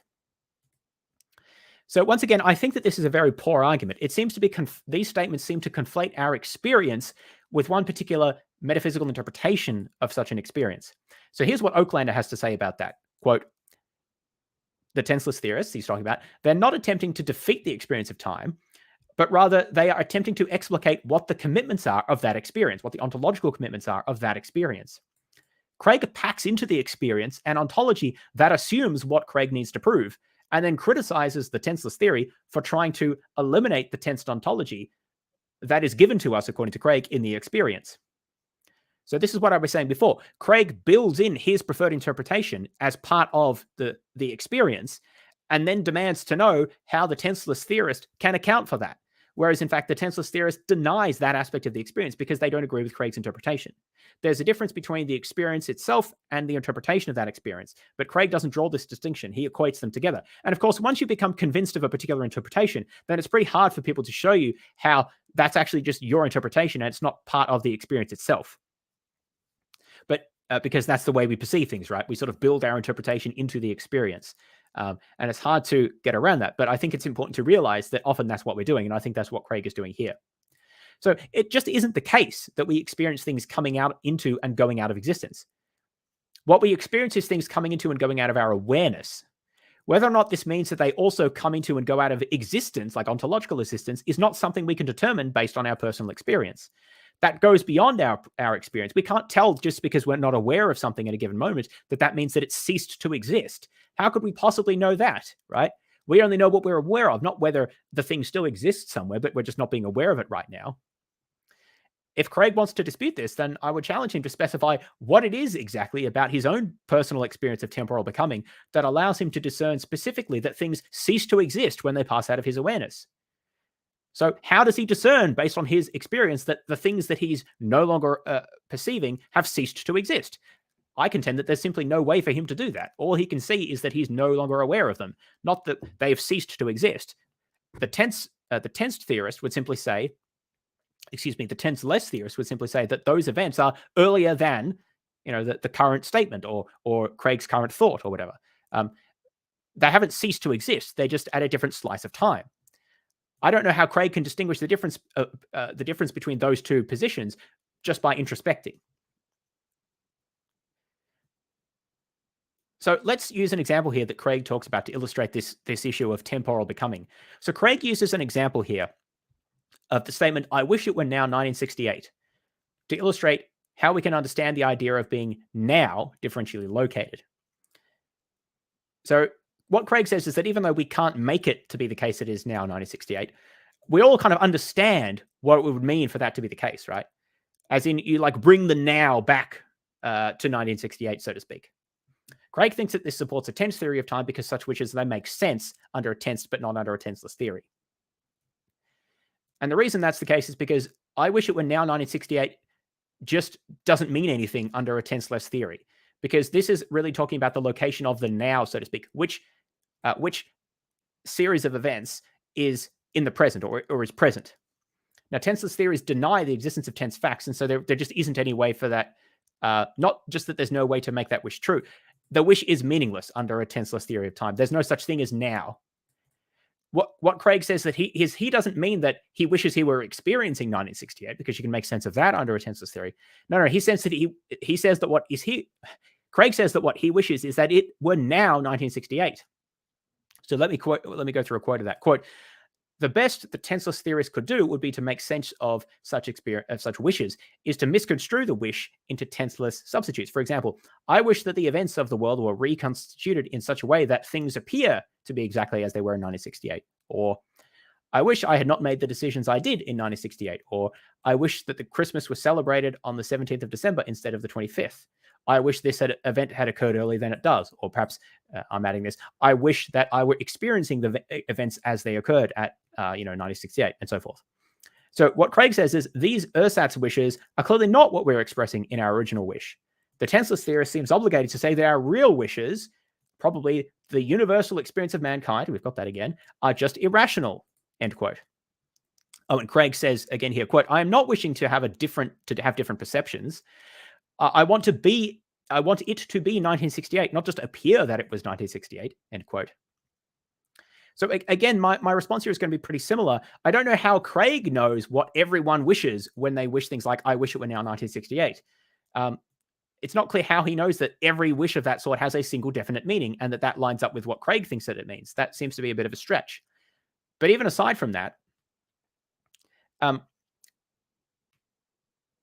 of skipping down a bit, the tenseless theorist obviously would say that specifically what Craig is wishing for, interpreted in terms of tensed facts, as Craig does interpret it, is just conceptually confused because there aren't any tensed facts. It's a little bit like wishing that there was, that there was a highest prime number. It's just a conceptual confusion. You can maybe think that you imagine it, but it's a confusion. There isn't one and there can't be one. That's a logical impossibility, so I don't know that that's a perfect example here, but I think that illustrates the point. So one can wish for something that's conceptually confused. Contrary to Craig's claims, that doesn't mean that the tenseless theorist thinks that Craig's wish is irrational, only that his wish is informed by a mistaken metaphysical belief, which I don't think there's any problem with. Craig is just mistaken when he wishes that because it's based on a mistaken metaphysical belief. Just as if someone wished that they could go to heaven. Well, if there is no heaven, then their wish is informed by a mistaken belief. They're not irrational. They just have a wish grounded in a mistake.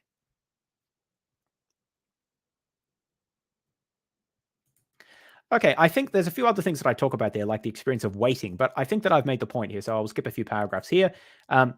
And just reiterate that the fundamental weakness of this section here is that Craig just identifies different aspects of our experience of the present, such as that we experience the present, our differential attitudes towards the past and the future, and also our experience or alleged experience of temporal becoming. And he declares that these experiences allow us to know that the past and the future are both unreal, which is, again, the key claim of the presentist, and that's his variety of tense theory. But in fact, none of these experiences tell us anything about the status of the past or the future. They only tell us that what we experience is present, or what we experience is simultaneous with our active experiencing it, or our experience of it. That's something that both the tenseless and the tense theorists agree. So Craig hasn't really shown any aspect of the experience that uniquely picks out his preferred interpretation of that experience as being preferred, as being superior. And what he attempts to do typically is build in his preferred interpretation into the experience. We see that clearly in the case of the wish one, the wishing it was 1968. Just because Craig is convinced about what he is wishing for when he wishes it was 1968, and that Craig is convinced that that appeals to a tensed fact, doesn't mean, first of all, that everyone who wishes such things means that or wishes the same thing as Craig, but also it just doesn't mean that such a wish makes any sense. If indeed the tenseless theory of time is true, then Craig is just confused in wishing it were now 1968, because that wish just doesn't make any sense under a tenseless theory. There is no such thing as what the now is. So Craig can wish for such things, but they're conceptually confused. That doesn't make them irrational, they're just confused. Likewise, Craig's experience of experiencing the present doesn't tell us anything about whether the past or future are real. Okay, so that concludes that section there on our direct experience of time, showing that it is tensed. I don't think that those arguments are very convincing. We've now covered two arguments that Craig gives in favor of the tense theory of time, the linguistic argument from the use of tensed language, and the experiential argument from the alleged experience that time is tensed. Now we're going to look at effectively a rebuttal to the a rebuttal to the tenseless theory of time based on relativity. This section will also be important for what we talk about a little bit later, which is the arguments for the beginning of the universe that appeal to scientific theories and relativity and so forth. So we will get to that. Let me just pause here. I need a drink. Okay, so Einstein's special theory of relativity states that whether an event is past, present, or future depends on one's frame of reference. And your frame of reference is determined by your velocity relative to other events and objects. We needn't get into the specifics of that here. The point, though, is that under the standard interpretation of Einstein's special theory of relativity, there's no fact of the matter about whether two events are simultaneous with each other, or whether one event is earlier than or later than another. Sorry, just skipping down a little bit here. Now, this is a problem, right? Because if it is the case that pastness, presentness, and futurity of an event, or even earlier than and later than and simultaneous with notions, if those depend on your frame of reference, then that seems to cast a lot of doubt on presentism as a theory of time. So as I've said, presentism is one form of the tense theory. Often I'll talk about it interchangeably with the tense theory because it is the major form of it, and it's the one that Craig defends. So remember, presentism says that only the present exists. And actually more than that, it says that to be present is simply to exist in time. To exist is to be present, and to be present is to exist in time. There is another form of existence, which is existence outside of time. But if you exist in time, then that's all it is to be present. And only the present exists. The past and the future don't exist. However, if what is present depends on your frame of reference, essentially your velocity, then what exists also depends on your frame of reference. And that seems to be pretty problematic, right? It seems to say that every frame of reference has a different reality, actually a different set of things that exist. Not just a different set of things that it can interact with causally. That's a well-known consequence of relativity, but actually just a full-on set of things that exist in sort of the world generally. Now, that's a pretty radical view of reality, and I don't think it's going to be acceptable to most philosophers, and certainly not acceptable to Craig. And I don't know that he's actually mentioned that specifically, but it certainly doesn't seem like Craig's willing to go down that road. As such, there seems to be a conflict between special relativity and presentism. if special relativity in the way that it's typically understood is true, there just isn't any real objective becoming, and tense theory is false.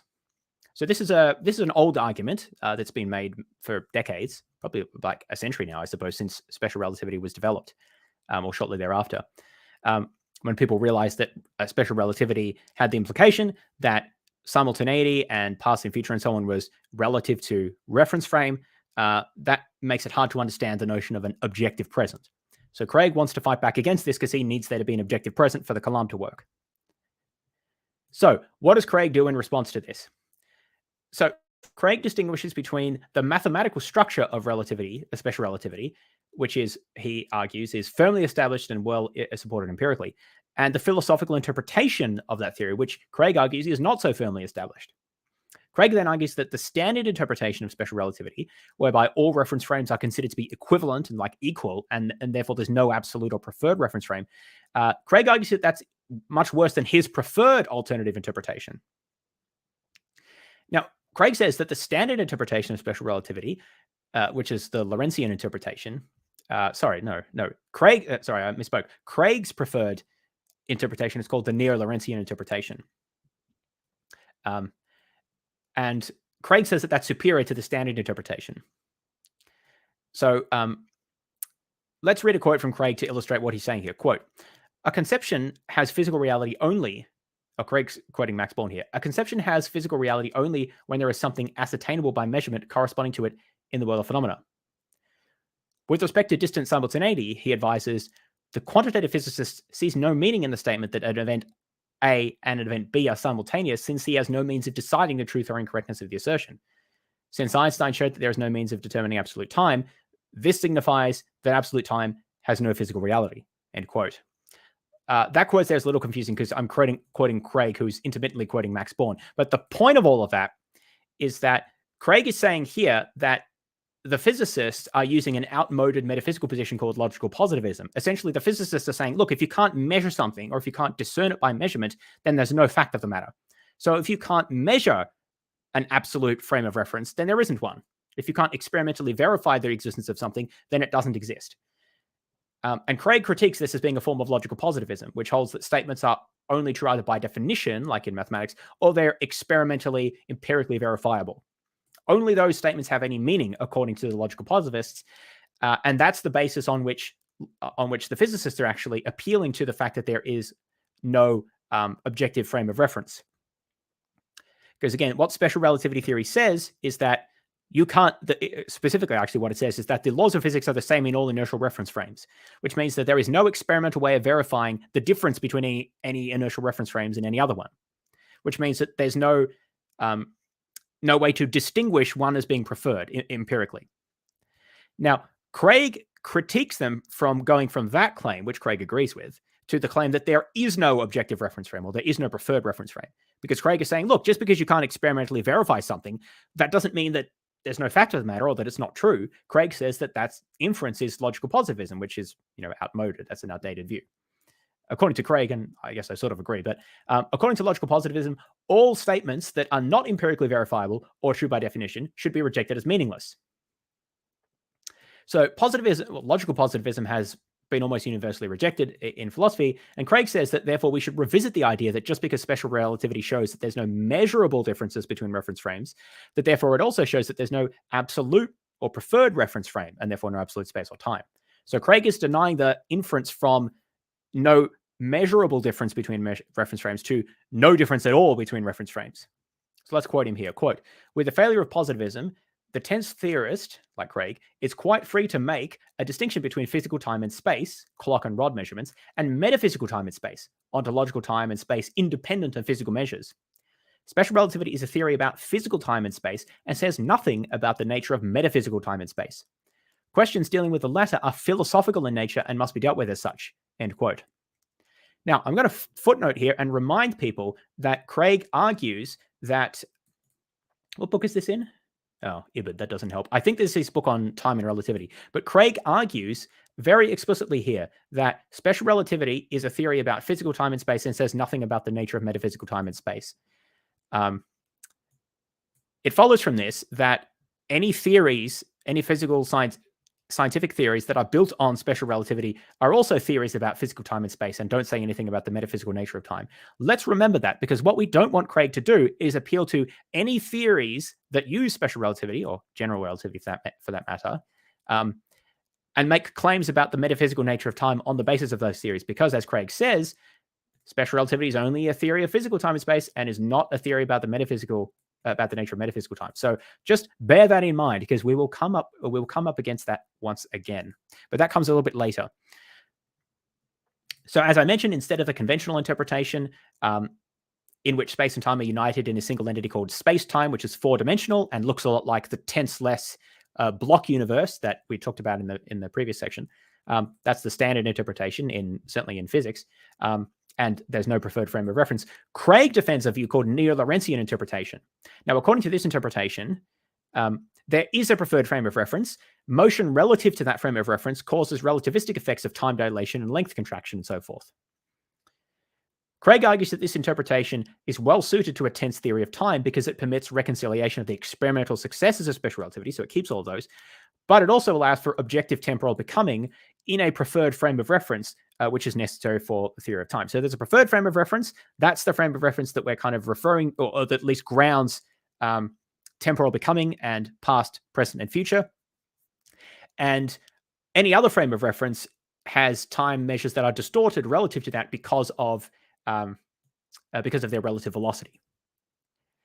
Now, I don't mention this here, but I'm not actually sure if that's even sufficient to ground the arguments, or that's sufficient to ground all the claims that Craig made about like the ineliminability of tense and our direct experience of time. Because if we don't live in the preferred reference frame, then it seems like most of our language and direct experience is still not veridical, right? It's still we're not experiencing well, I guess we would experience the true present, right? But it would be like our measures are distorted relative to the present in that true reference frame. I'm not exactly sure how that would work, right? I don't know that Craig spells that out. I don't know that Craig spells that out very clearly.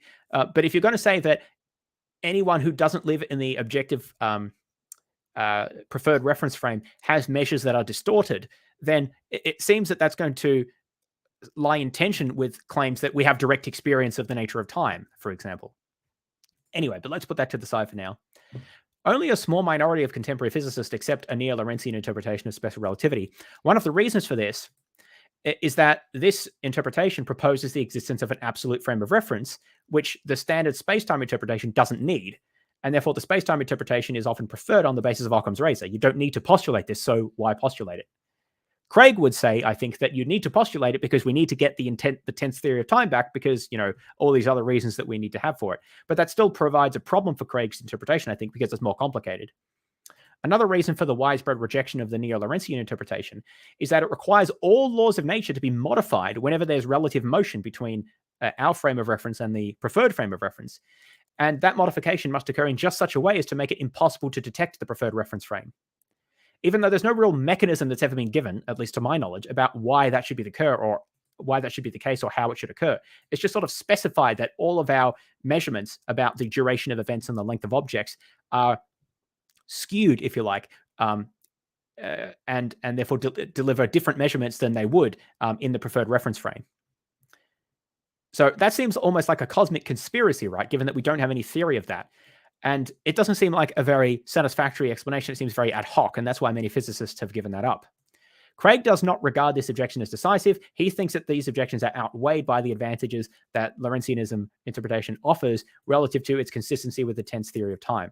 Now, that sentence there condenses a whole bunch of discussions that Craig has. He kind of admits that these are problems, but just doesn't think they're decisive, right? Which I think is a bit weak. I think that these considerations of simplicity and this kind of cosmic conspiracy to make it seem like that there's no preferred reference frame without any mechanism for that seem to be pretty good arguments for rejecting the existence of such a frame. Now, there's much more that Craig says about that, but I don't see that as critical here.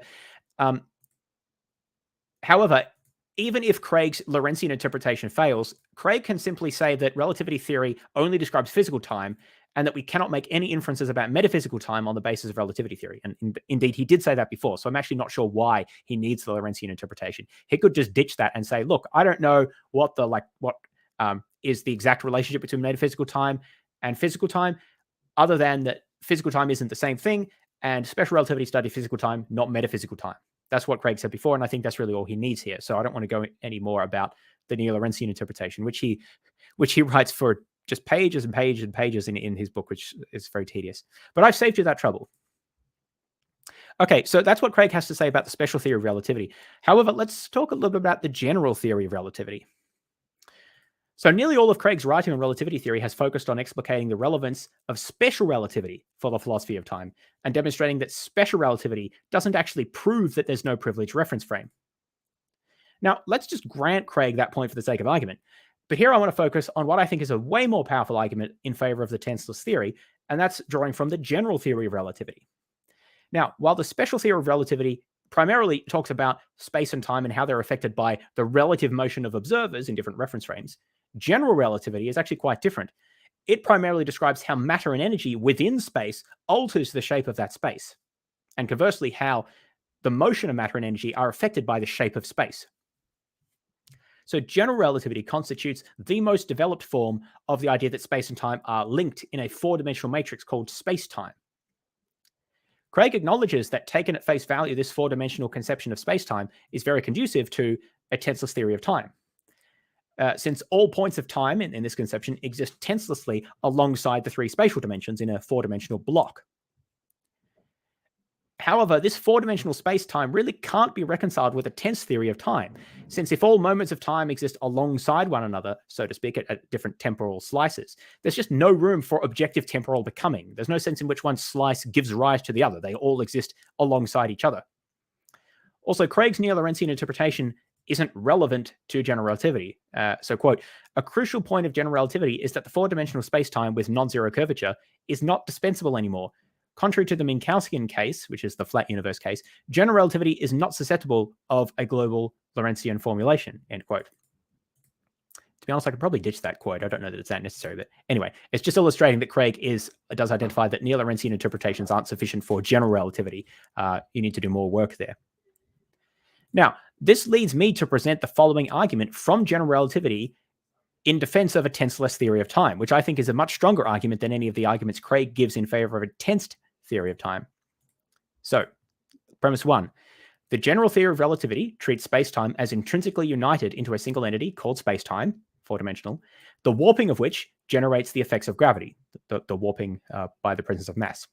So that's just what the theory of general relativity says.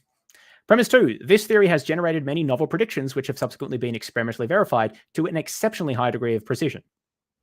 I don't think anyone can deny that premise. Premise three, the best explanation for the successful predictions of general relativity is that the treatment of space and time combined in a four-dimensional space-time is at least roughly or approximately correct. And premise four, if four-dimensional space-time description is approximately correct, the tense theory of time is untenable. Conclusion, the tense theory of time is untenable. So basically here I'm saying that the best explanation for the success of general relativity is that space and time are actually four-dimensional united in a tensed block, at least roughly. Like that's at a roughly approximate description. And if that's true, then tenseless theory is out the window. Some may dispute premise four here, but I think generally most tensed theorists would accept this, and I think Craig would accept this as well. If this is accepted as a description of metaphysical time, at least, of course, you can always draw that distinction. I think premise three here is really the only premise that is going to be subject to serious dispute, whether the best explanation for the successes of general relativity is that we should treat general relativity in a realistic way. That is, it really describes the way the universe is. And I think that's really just quite a plausible application of the idea of, well, why have we had all these successes? Well, it's because that they kind of get at something that's real about the way reality is. Obviously, there's more to argue about that there, but I do think that argument has quite a lot of plausibility to it. Let's continue here. Evaluating this argument, we must consider each premise in turn. So I've already said I think the first two premises are kind of undeniable. And Craig acknowledges there's no room for temporal becoming in a four-dimensional model like this. It's just not part of the model. It doesn't make sense. All of the temporal slices exist alongside each other. There's no becoming in that model. Now, as for premise two, I mentioned here some of the predictions that have been experimentally verified, that have been made by general relativity, and it's really quite astonishing if you look up some of these. I might just mention a couple of them. So this Haufele-Keating experiment. So general relativity predicts that time passes more rapidly in weak gravitational potentials compared to strong gravitational potentials. So this prediction has been verified by comparing the times measured on atomic clocks kept on the Earth's surface compared to those flown around on high altitude aircraft. There's a discrepancy that accumulates, which is exactly in accordance with the combined predictions of special and general relativity. So it's very interesting if you look that up. Shapiro time delays. So signals sent to distant objects take longer to reach their destination and return when they pass by a massive object like a star compared to in the absence of such a massive object.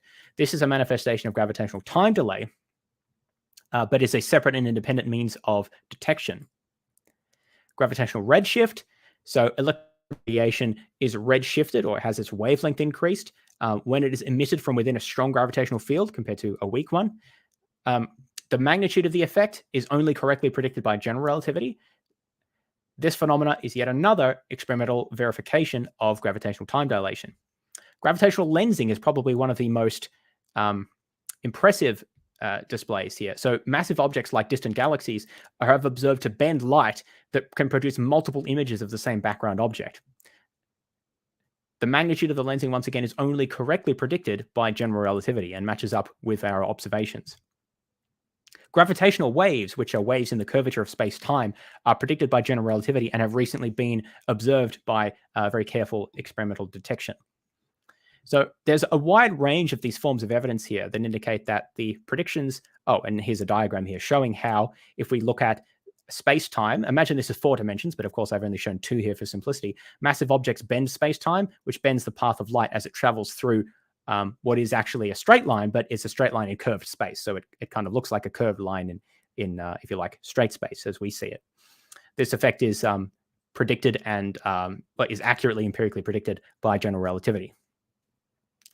And the point that I want to make there is that Craig does not have an alternative explanation that can explain these empirical observations. He can say that general relativity doesn't describe reality in the way that it really is, that it's just instrumental. But then he doesn't have any explanation for these phenomena. Why is it that massive objects bend light that go around them? We can explain that by postulating that space and time are linked in a 4-dimensional entity which is bent by the presence of massive objects. But that just doesn't make any sense on Craig's view. How can you bend the present and bend absolute becoming? Like, it just doesn't make any sense, right? The whole thing relies on a 4-dimensional framework to even do the equations and to make sense of what's being said. Mass doesn't bend the process of absolute becoming. It's just meaningless. So Craig can't make sense of these experimental results other than just to say, well, we can predict them. It's just a useful theory, but we can't actually say what's going on kind of metaphysically. And I think that's pretty weak because we do have a very good theory that actually explains what's going on there. It's called general relativity. To my knowledge, Craig has never specifically addressed the issue of gravitational time dilation and how to reconcile it with the tense theory of time. Appealing to the Lorentzian interpretation doesn't help here because gravitational time dilation is not a phenomenon present in special relativity. Regarding the detection of gravitational waves, here is what Craig has to say, quote, in the LIGO experiment, laser beams are similarly measured along 2 arms of an interferometer device. The interference patterns produced by the beams indicate that the 2 arms change length due to the gravitational waves. This is precisely what Lorentz would have expected. Our physical measuring devices are distorted by causal forces acting upon them. On the tenseless interpretation, gravitational waves are taken to be ripples in the geometry of space-time. They would be like wrinkles on a sheet. On the tense theory, they would be radiation propagating through space at a finite velocity, end quote. Now, Craig can say that, but these statements just aren't satisfactory. It's not enough just to say that our measuring devices are distorted by causal forces acting on them. That's not an alternative theory. What Craig needs to do to even match what general relativity has is specify the equations that describe these causal forces and show how that theory predicts exactly the magnitude of the distortions that we observe. And Craig doesn't have that because there is no alternative theory like that. Craig simply has nothing to say about what these causal forces might be or why they have the effect that they do. His proposed explanation is pure speculation, which is explanatorily vacuous. In other words, there's no set of observations that you could not explain away by simply saying our measuring devices are distorted by causal forces acting upon them. Literally any experimental observation could be explained with that sentence. Unless you have a theory of the nature of those distorting causal forces, you have no explanation. And of course, Craig doesn't have an explanation because he's just making things up. The general theory of relativity predicted the existence of gravitational waves nearly a century ago before they were actually detected. Their existence in general relativity is a natural consequence of the way that space and time are treated as an integrated four-dimensional manifold. Craig cannot simply ignore this fact and then pretend that gravitational waves are only ripples in space, when in fact they're ripples in space-time. It's only by treating them as space and time together that general relativity even works. As a result, I just don't think that Craig has offered any alternative explanation for gravitational waves. It's all just ad hoc. More generally, Craig also argues that general relativity is interpreted instrumentally, which I said before, meaning that it's useful for making predictions, but it doesn't really describe the way reality truly is. Quote, most physicists are apparently content to take the theory instrumentally, interpreting space-time curvature as a geometrical representation of gravitation, end quote. Now, this is pretty odd for Craig to take, given that elsewhere he has very hostile remarks to make about the poor philosophical sophistication of many physicists. You can see the quotes there, the references that I have for that. And yet now he's appealing to their philosophical takes in support of his contention, which is a little odd there. Also, it's unclear why Craig trusts the philosophical interpretation of physicists about general relativity, but not about anything else. Remember, he doesn't trust what philosophers have to say. He doesn't trust what scientists have to say about the interpretation of special relativity, but apparently he's okay with their interpretation of general relativity.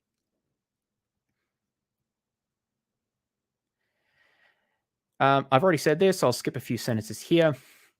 If Craig wishes to deny that time really is structured in a four-dimensional manifold with space, it's not sufficient to just assert that general relativity can be interpreted instrumentally. I mean, you could say that, but what he then needs is to provide some alternative good explanation for why we observe all of the phenomena in the universe that I just mentioned. All of these phenomena, why do we observe them as we do? Craig needs to explain them in order to have a comparably good theory. Why do we observe them if time were tensed and if the four-dimensional manifold didn't exist? What's the alternative explanation? Absent such an explanation, I think we have very strong evidence for thinking that tenseless theory is probably true based on the empirical successes of general relativity, which treats time as if it were part of a tenseless manifold with space. So that's some comments about general relativity. I'm just thinking if I want to cover this section here. Okay, I think I should, because he talks about preferred foliation, which I kind of want to mention here. So Craig has a few responses to general relativity, which are worth discussing. I think I will skip parts of this that I think aren't as necessary here. But Craig does have some remarks to make about why we should think that time and space are sort of separate. Metaphysical time and space are separate from the physical time and space that general relativity is allegedly a theory of. So specifically, he's talking about the notion of time existing independently of space. Quote, a series of mental events alone is sufficient to set up a temporal sequence. Thus, if we imagine God's counting down to the moment of creation, 3, 2, 1, fiat lux, then the beginning of space-time would be preceded by a metaphysical time associated with the mental events of counting down. That would be wholly independent of space. Whether such a countdown can be beginningless or whether metaphysical time itself had a beginning is not the point here. The point is that physical events having spatial coordinates are not a necessary condition of temporal events, end quote. So in assuming that it is possible for minds to exist not merely in the absence of a physical body, but in the absence of any space at all, Craig is making quite a leap here, I think. Such a claim goes well beyond what might reasonably be established by usual arguments, even for substance dualism, which simply establish that there is more to the mind than just the activity of the brain. Craig is now postulating not just a mind without a body, but a mind without even a universe.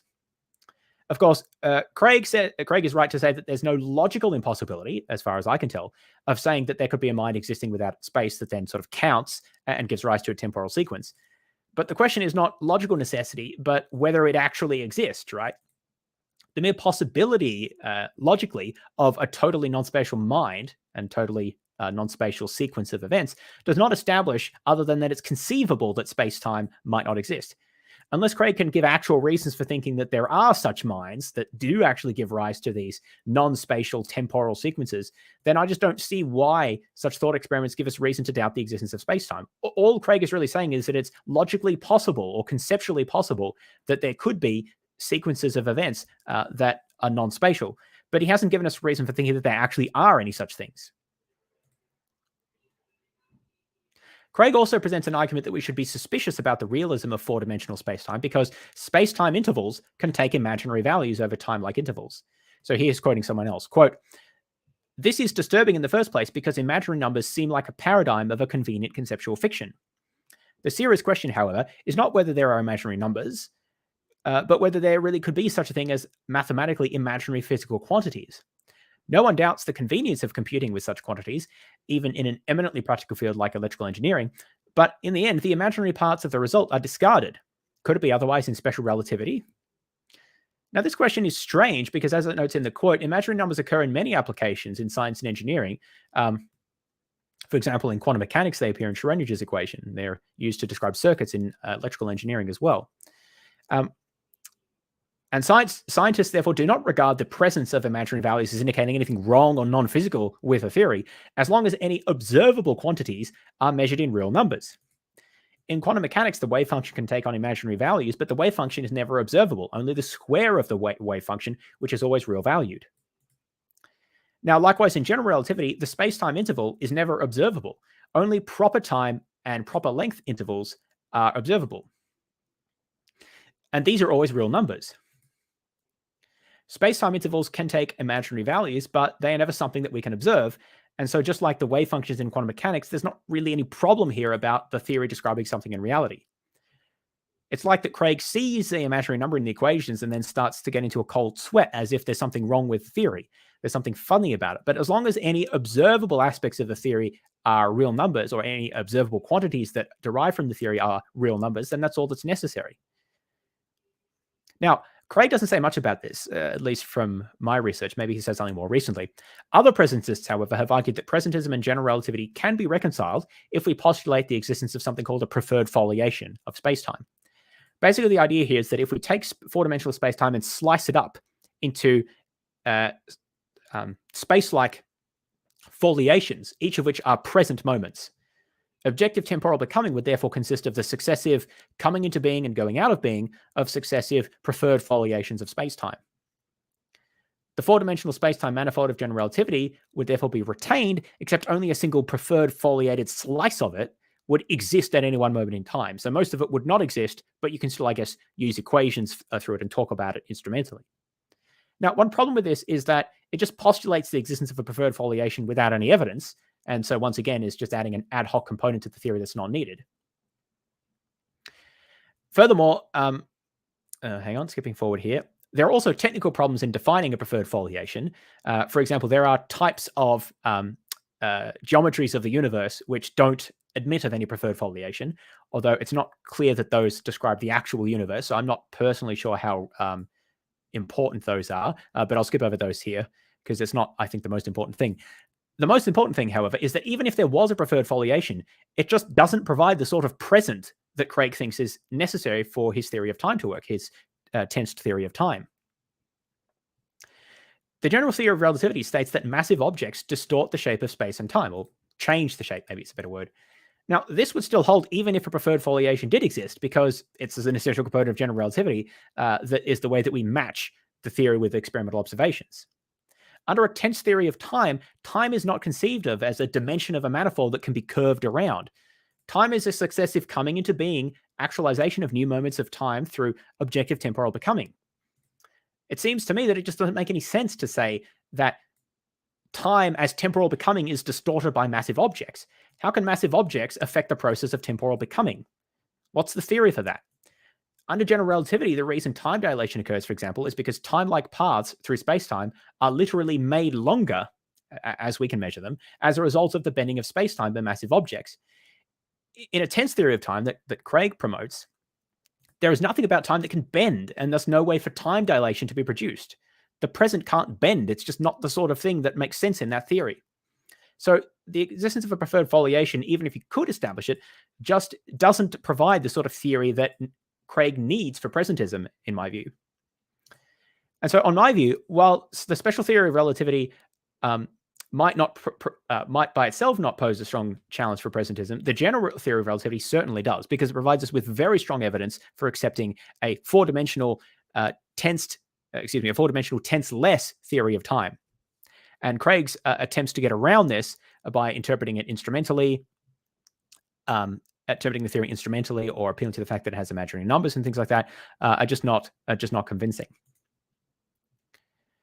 And that concludes the third argument that Craig makes in defense of the premise that time is tensed. And we're going to finish up this recording by talking about the fourth argument, the last of these arguments. The tenseless theory of time leads to absurd conclusions. So here what Craig is doing is attempting to just cast aspersions on the tenseless theory of time because allegedly it leads to absurd conclusions. So there's a few different things here that Craig wants to say are absurd. Craig likes to say that things are absurd. That's one of his most common arguments. So let's talk about them one at a time. So Craig argues that the tenseless theory of time implies the truth of a view called perdurantism. This is a doctrine which Craig thinks is absurd. So what is perdurantism? Perdurantism is the view whereby objects possess temporal parts, analogous to the spatial parts. I kind of already talked about this before, right? I talked about the World Trade Center, temporal parts like the different spatial parts like the different stories, and temporal parts like the different years it existed. So this view is called perdurantism. The proponent of a tenseless theory of time would say that different temporal parts exist tenselessly, corresponding to different parts of the object at different times during its existence, just like different spatial parts of the object exist at different points in space or regions of space that it exists in. Craig thinks that perdurantism is very implausible, and therefore he argues that if the tenseless theory of time implies perdurantism, then this would be strong evidence against the tenseless theory of time. So let's see what Craig has to say against perdurantism.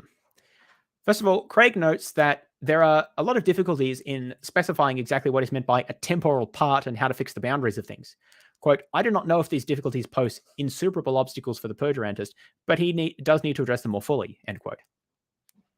Now, I'm not really sure that this is supposed to be much of an argument because, I mean, perdurantism is controversial in a complex position like pretty much all positions in philosophy. And so there's no like one formulation or one answer to these questions.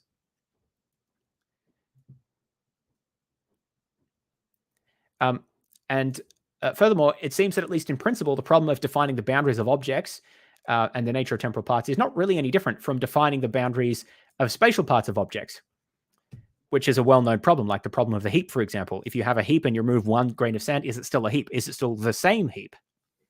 Or the problem of the ship of Theseus being another example. I suppose that's a temporal example. Another example would be the statue and the clay. If you take a lump of clay and make it into a statue, is the lump of clay the same object as the statue that it's made out of? Many philosophers say no, because they seem to have different identity conditions. So that if you, for example, reshape the statue into something else, it's a different statue, but it could still be the same lump of clay. So it seems that you can change the nature of the statue without changing the lump of clay, or at least changing the identity of the object. Anyway, that's just to illustrate that there are problems with defining the boundaries of spatial objects, and it's not clear to me that they're any worse for defining the temporal boundaries of an object either. So I don't think that that's a specific problem for perdurantism. It's a problem for any theory of objects. Second, Craig argues that perdurantism implies a metaphysically very counterintuitive account of change. Craig argues that in order for there to be genuine change in a perdurantist scheme, remember, perdurantist means objects have temporal parts, it must be the case that change is viewed as a relation between tenselessly existing parts of the entity in question. The whole doesn't change, only sort of parts of it relate to each other. The whole thing exists as a four-dimensional entities, and so the whole doesn't change. So, quote, in terms of its intrinsic properties, an object has a changeless four-dimensional shape, which is bent at one time and straight at another. I think he's talking about a stick that is bent. No temporary intrinsics, so properties that change over time, here. What about the object's instantaneous temporal parts? The same is true of them. No one lasts more than the instant at which it tenselessly exists. Therefore, none of them ever changes in its intrinsic properties. There are no temporary intrinsic properties on perdurantism, end quote. So Craig is essentially what he's saying here is that under perdurantism, objects never change. They just exist as a block in four-dimensional space-time. That block never changes. One temporal part may be different to another temporal part, but Craig claims that's not genuine change. Now, crucially here, Craig doesn't really explain what he thinks genuine change is. And that's an issue, right? Because he's trying to say that perdurantism can't account for it, but he doesn't really say what genuine change is. He simply seems to say that the account that perdurantists can give isn't good enough, without saying what would a good enough account be, or why it is that the perdurantist account isn't good enough. Obviously, a four-dimensional object exists over some particular region of space and time, and it doesn't possess any properties which changed in the tensed sense of like coming into or going out of existence. Obviously, that's not, there are no tensed facts under a tenseless theory, so that's no surprise. The supporter of the tenseless theory, however, just doesn't need to and should not accept that as a definition of change. Instead, we can simply regard change as occurring when some property of an entity extends only over some temporal parts of that entity's temporal existence. Temporal properties could thus be described as partial properties in the sense that they only apply to a specific temporal part of an object. And then over another temporal part of the object, that property is different. And that is what change is. It's for, what change of an object is, it's for a given object to have a different property in two or more different temporal parts. Just as a road might be curved along one part of its length, but then straight on another part, so too a key might be bent for part of its temporal extension, but then straight in another temporal part of its extension after it is straightened. And that's how we understand the notion of a temporary property under a tenseless theory. Now, Craig would want to say that this account of change is not sufficient, but then what he needs to explain is why it's not sufficient. What's wrong with that as an account of change? Simply saying it's not genuine change isn't really satisfactory.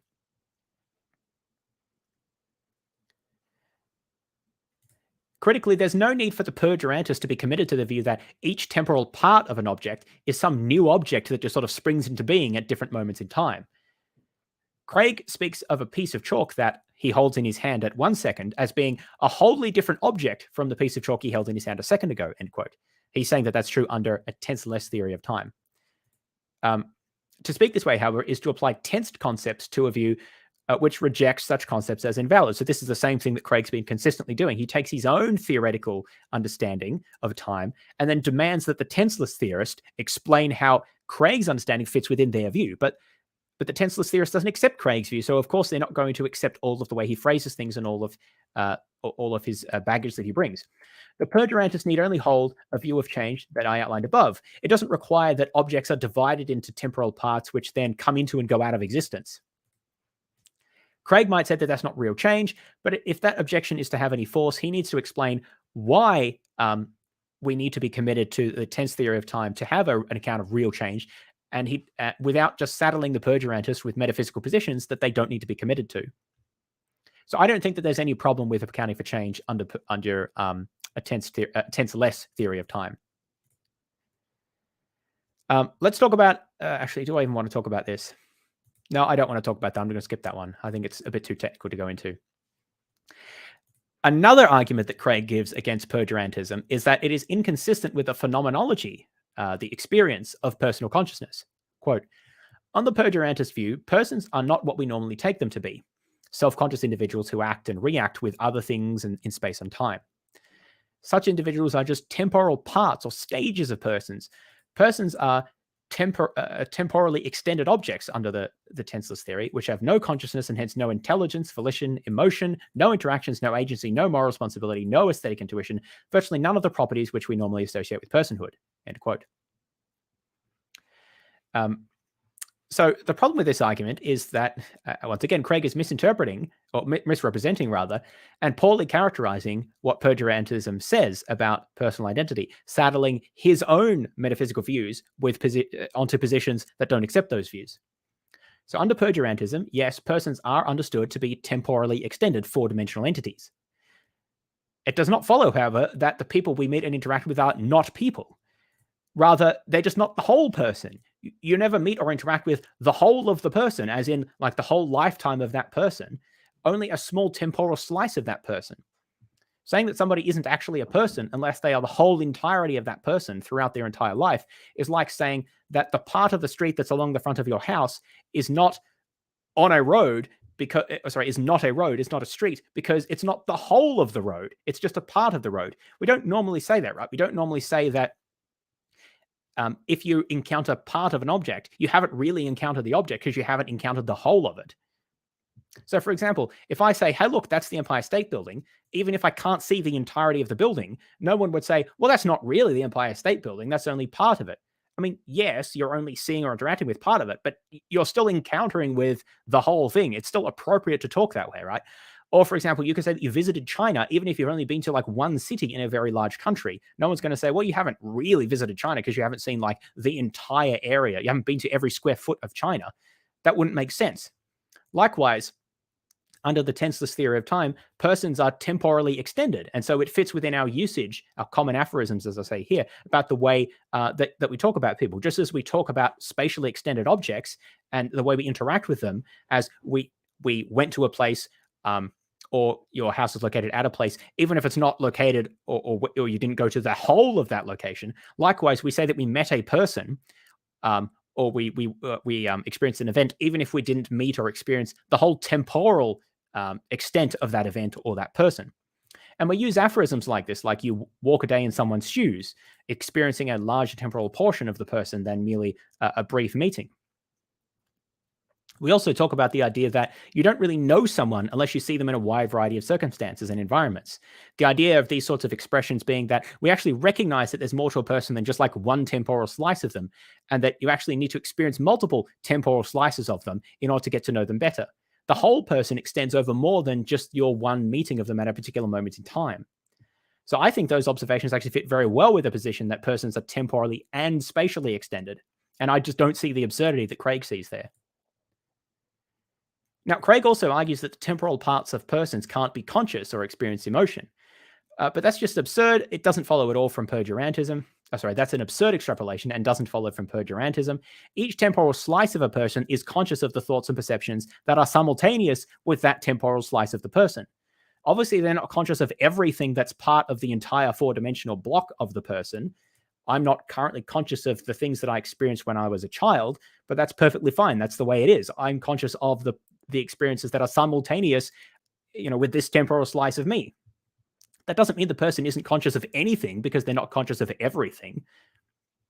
The four-dimensional self is also conscious, but that consciousness takes the form not of some like super consciousness that sees across all of time or something, but it's just a way of talking about the fact that a person is conscious in virtue of the fact that temporal slices of that person are conscious of their own simultaneous happenings. This is a perfectly consistent way to understand our phenomenological experience. There doesn't have to be a part of us that's conscious of our entire four-dimensional block for us to be conscious people and have emotions and thoughts and so forth. A temporally extended person is said to be conscious if some temporal part of them is. This is consistent with the fact that we would say that somebody is conscious even if at that particular moment they happen to be asleep. We wouldn't say, oh, no, they're just categorically unconscious. Well, no, they're unconscious now. This temporal slice of them is unconscious, but that doesn't mean that they're unconscious, like generally speaking. Craig's objection that spatially extended persons cannot be conscious, therefore, I think that should say temporally extended persons there. Temporally extended persons cannot be conscious, therefore fails to detract from the plausibility of perdurantism. Okay, so that's the absurdities of perdurantism, the idea that objects are spatially and temporally extended, or specifically have temporal parts. Now, there are some other absurdities that Craig wants to talk about here. I actually completely forgot what this one is. Craig believes that the removal of temporal relations from tenseless time. Craig believes that tenseless theories of time are unable to provide any account as to why the temporal dimension of four-dimensional space-time is really time at all. Yes, now I remember what this is about. So what Craig argues here, I don't think I want to read that quote because it's a bit technical, but Craig wants to say that, look, this fourth dimension in four-dimensional space-time, it's not really time. It doesn't have the key aspects of time in it. And really what Craig is saying there is that there's no temporal becoming, which Craig, of course, thinks is essential for something to really be time, right? It needs to have temporal becoming, coming into and going out of existence. And obviously, a four-dimensional space-time continuum thing doesn't have that, right? So under Craig's view, it's not going to be real time. There's not going to be real change there. Craig also argues that under the tense theory of time, one can give a reductive account of the meaning of terms like earlier than and later than in terms of the process of absolute becoming. By contrast, Craig thinks that a tenseless theory of time cannot offer any equivalent of what earlier than or later than mean, or why the time dimension is really time at all. So here's a question that he sort of hypothetically asks of a tenseless theorists. So, quote, what entitles you, having stripped time of all its tense determinations, to assume that what remains is really time? Why should we regard those relations obtaining between tenselessly existing events as earlier than, later than, rather than as some atemporal relations analogous to the less than, larger than relations obtaining between the members of the natural number series? Indeed, why think that any such relations exist at all, in addition to the relations which obtain between, say, the points on a spatial line, end quote. So what Craig is arguing here is that tenseless theorists just don't have a justification for thinking that detensed ordered series of events are temporal series at all, any more than an ordered series of natural numbers is a series of events. Now, the problem here is that Craig speaks as if the tenseless theorists just sort of came up with this series of events and then arbitrarily declared that it's a temporal series. They just kind of invented it randomly. But that's just not how it works, right? Tenseless theorists didn't just sort of come up in a random act of theorizing with the idea that that there is a temporal sequence of events that can be ordered as earlier and less than. Rather, this is an attempt to make sense of some set of pre-theoretic assumptions and ideas that we are trying to account for in a philosophy of time.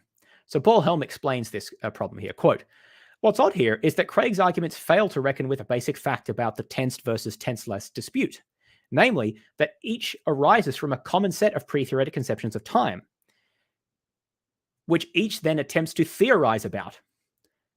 We all have a pre-theoretical understanding of time and temporal locutions, like earlier than, later than, yesterday, tomorrow, etc., indicating our recognition of a temporal series. The question is, which theory makes the best sense of this recognition? Craig sometimes gives the impression that the tenseless theory is just a freestanding construction with no roots in pre-theory," end quote. So far from freestanding, the tenseless theory of time is justified on the basis that it provides a better explanatory model of the nature of time as we experience it, as we talk about it in language, and as we measure it and discuss it in science as well. I mentioned it benefits the results of general relativity, and it avoids the problems associated with the extent of the present, which we'll get to in a moment. The superiority of this model of time therefore gives us justification for treating time as an ordered series of events, just as tenseless theorists do.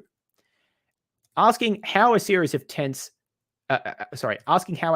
without tense in it can be a temporal series is question begging, for it's assuming that it needs to have tense in it, which is precisely what the tenseless theorist denies. Craig's objection then loses its force because proponents of a tenseless theory have a perfectly sound justification for their position as providing an account of the nature of time. Regarding the four-dimensional spacetime found in relativity theory, here's what Craig has to say. Quote, if physical reality is conceived to be a tenselessly existing Minkowski spacetime consisting of three spatial and one temporal dimension, then the difference in sign associated with one of its dimensions, so just to explain what he means there, the time dimension has a minus sign in it in special and general relativity. That's what he's talking about here. So the difference in sign associated with one of its dimensions could at best serve only as evidence that this dimension is temporal, but not as grounds for that dimension's being temporal, end quote. And this is in response to the idea that this difference in sign provides a grounding for the fact that the temporal dimension is different from the spatial ones. The issue here is that it's not the difference in sign of the temporal dimension that makes it a temporal dimension as opposed to spatial. Rather, the four-dimensional description is a descriptive model which we test against the predictions of that model, and it has wide explanatory power and so forth. The underlying structure of time serves as the ground for the fourth dimension being temporal. So in other words, it's not the fact that there's a minus sign in the theory that justifies us saying that this dimension is time. It's the fact that the theory correctly describes reality as we observe it. The way that nature is what grounds the theory and grounds the fact that this is a temporal dimension, not the fact that there's some minus sign in the theory. It kind of goes the other way around, right? The theory reflects the nature, not nature sort of being read off the theory. As such, I don't think that Craig provides us good reasons to think that the absence of the absence of tensed relations in the tenseless theory is a reason to reject it. He's basically just demanding that something that he thinks is important must be incorporated into the tenseless theory, even though tenseless theorists don't believe that there are tensed relations. I'm just debating whether I want to cover this section here. Yeah, so Craig here talks about the notion of the directionality of time and how to define this in terms of notions that are more primitive. So I might just sort of try to move through this quickly because I want to get to the extent of the present and finish out this section soonish. How long we've been going? Yeah, that's all right.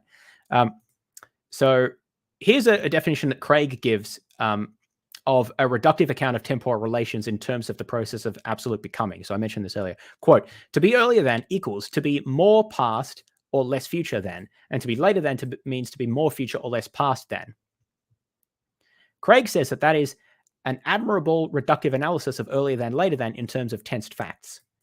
So what Craig wants to say is that he can reduce tenseless facts, earlier than or later than, those are tenseless facts, into tensed facts. So past and future, those are tensed facts. And so he wants to say that tensed facts are more fundamental. So he's going to use that as an argument for the reality of tensed facts, because they're more fundamental than tenseless facts.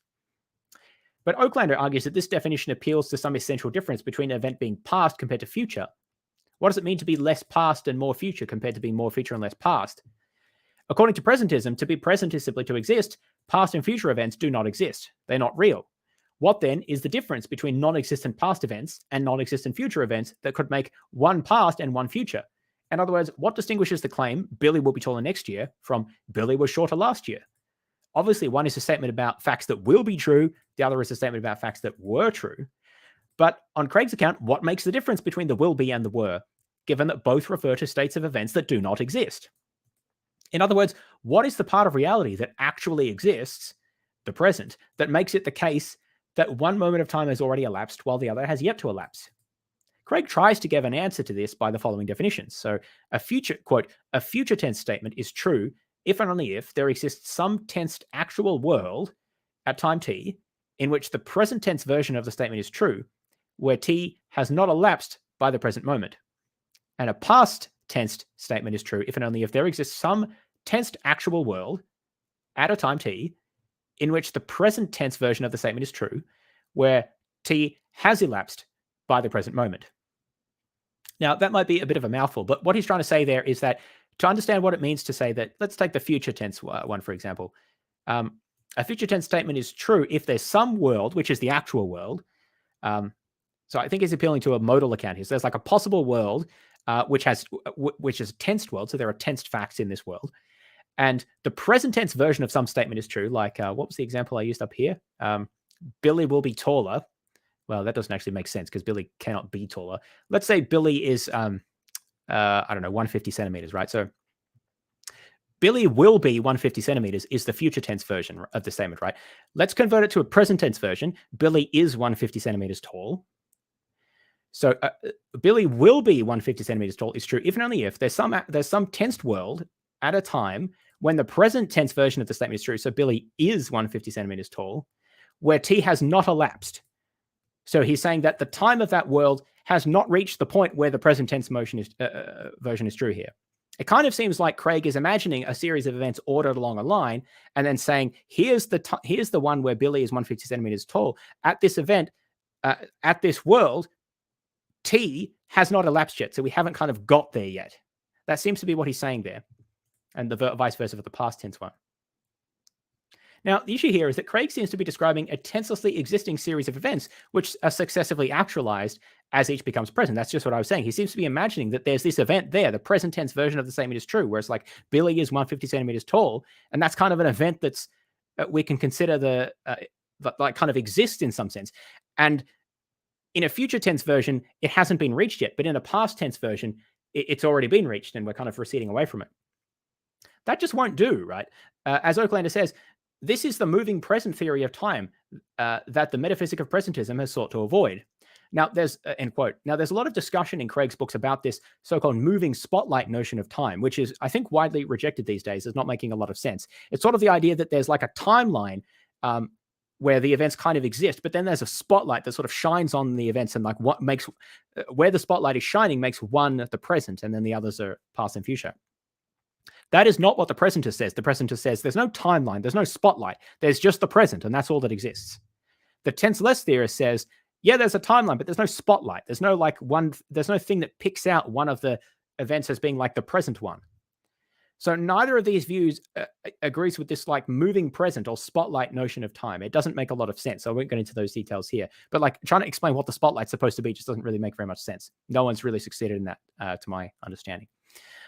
So the problem is that these definitions of time seem to be appealing to a different notion of time than Craig defends. It doesn't seem to be presentism. It seems to say that the event is like real, but it hasn't elapsed yet. It's like waiting for the spotlight to reach it.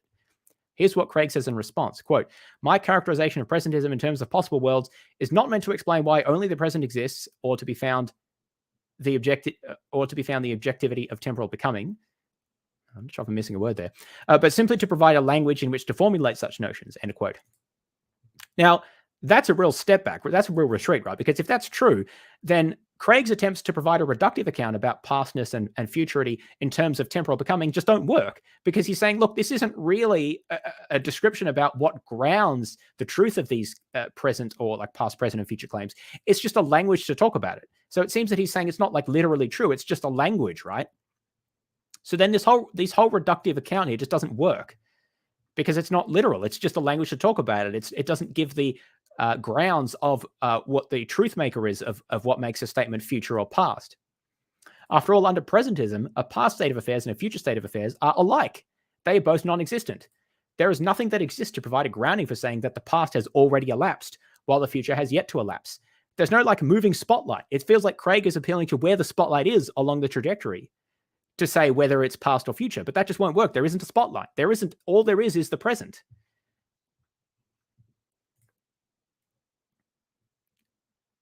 In further response to this question, Craig says that, quote, ultimately, what makes the past or future tense statements true is that reality was or will be as the statements describe. When the time comes, for example, a sea battle is going on, and therefore the statement made the day before, there will be a sea battle tomorrow, was true. There are tense facts corresponding to what tense statements assert, but past and future tense facts exist because of the present tense facts which will or will exist. So what Craig is saying here is that ultimately past tense statements are true because a purely present tense fact, a battle is being fought at Waterloo, did obtain, and the ontological basis of that fact was the battle. So he's trying to ground past and future statements purely in terms of present statements, statements about what is presently true. Yet here Craig is apparently admitting that there are no actually existing facts which make past and future tense statements true.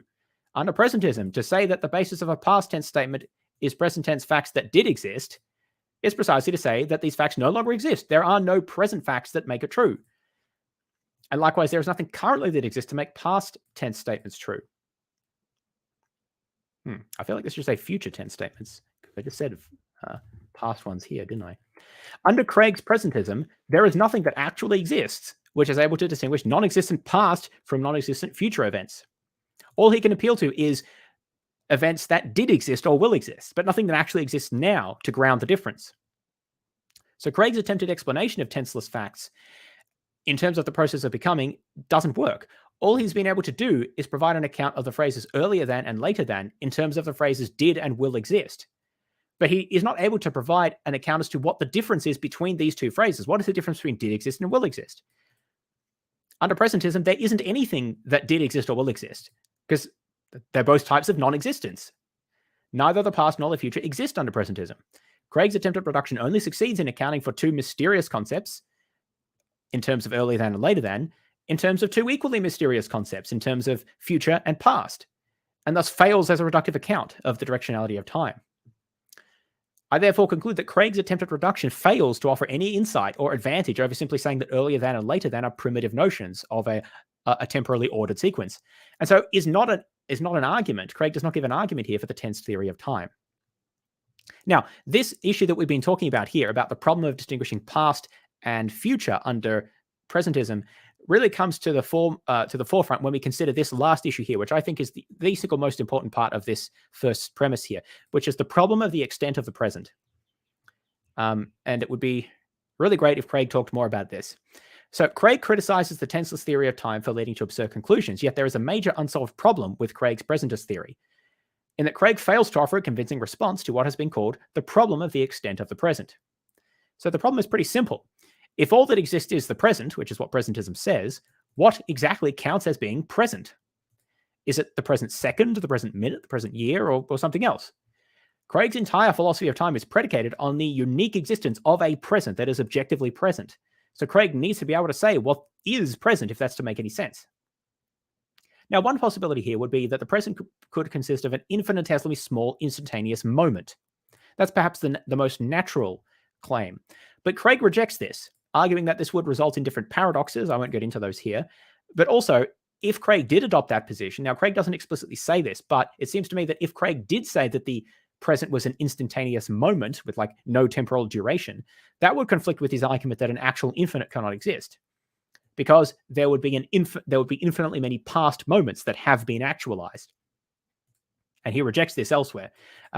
Also, it would conflict with his belief that time forms through successive addition, because moments are not discrete units that you can add to each other through successive addition. So considering the present as an instantaneous moment, I don't think works for Craig. You wouldn't be able to say that temporal becoming consists of an addition of moments, because you can't add infinitesimal moments in this way. They're not discrete units that can be added. Another way to put this is that if time has the structure of the real numbers, and one moment, the successor to one moment is then added onto it and sort of adds to reality, there is no successor to any real number. And so this notion of successive addition just doesn't really make sense. So I think that that's another reason why Craig rejects these, the notion of an instantaneous moment as being what is constitutive of the present. I should add that Craig doesn't say those. Those are my extrapolations of his other arguments about, which we'll get to, that the universe began to exist.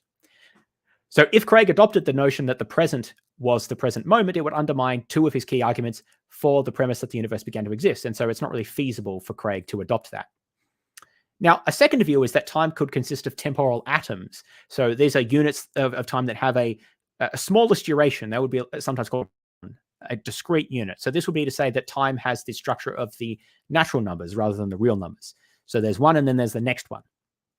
A chronon would not be instantaneous, but would instead have a finite duration. This duration would represent the smallest possible temporal duration with no further division possible. Craig does not explicitly reject this, but he doesn't seem very comfortable with it. There are various counterintuitive implications that he talks about, including certain paradoxes that he believes it gives rise to, which again, I won't get into here. Also, for our purposes, I don't think that Craig can accept this theory because it seems to be inconsistent with Craig's understanding of the nature of metaphysical time. Physical time... So while it's possible that physical time could have a smallest possible unit, Craig is open to that. Craig thinks that it is possible for time to come into existence merely if God starts counting 1, 2, 3, etc. You know, he mentioned that before. God could start counting down before creation in the absence of any space. So Craig thinks that metaphysical time can be brought into existence without any physical time, purely as inactive mental processes of God. Now, if that's the case, it's surely possible for God to, if he wanted to, take an action or think a thought or whatever at an arbitrarily small interval between any existing events. So between the counts of 1 and 2, God could make a subsidiary count of however many prime numbers he wanted to. However, if that's possible, then it negates the idea that there's a smallest possible unit of time. For any temporal division, God could always divide it up into smaller and smaller intervals if he wanted to.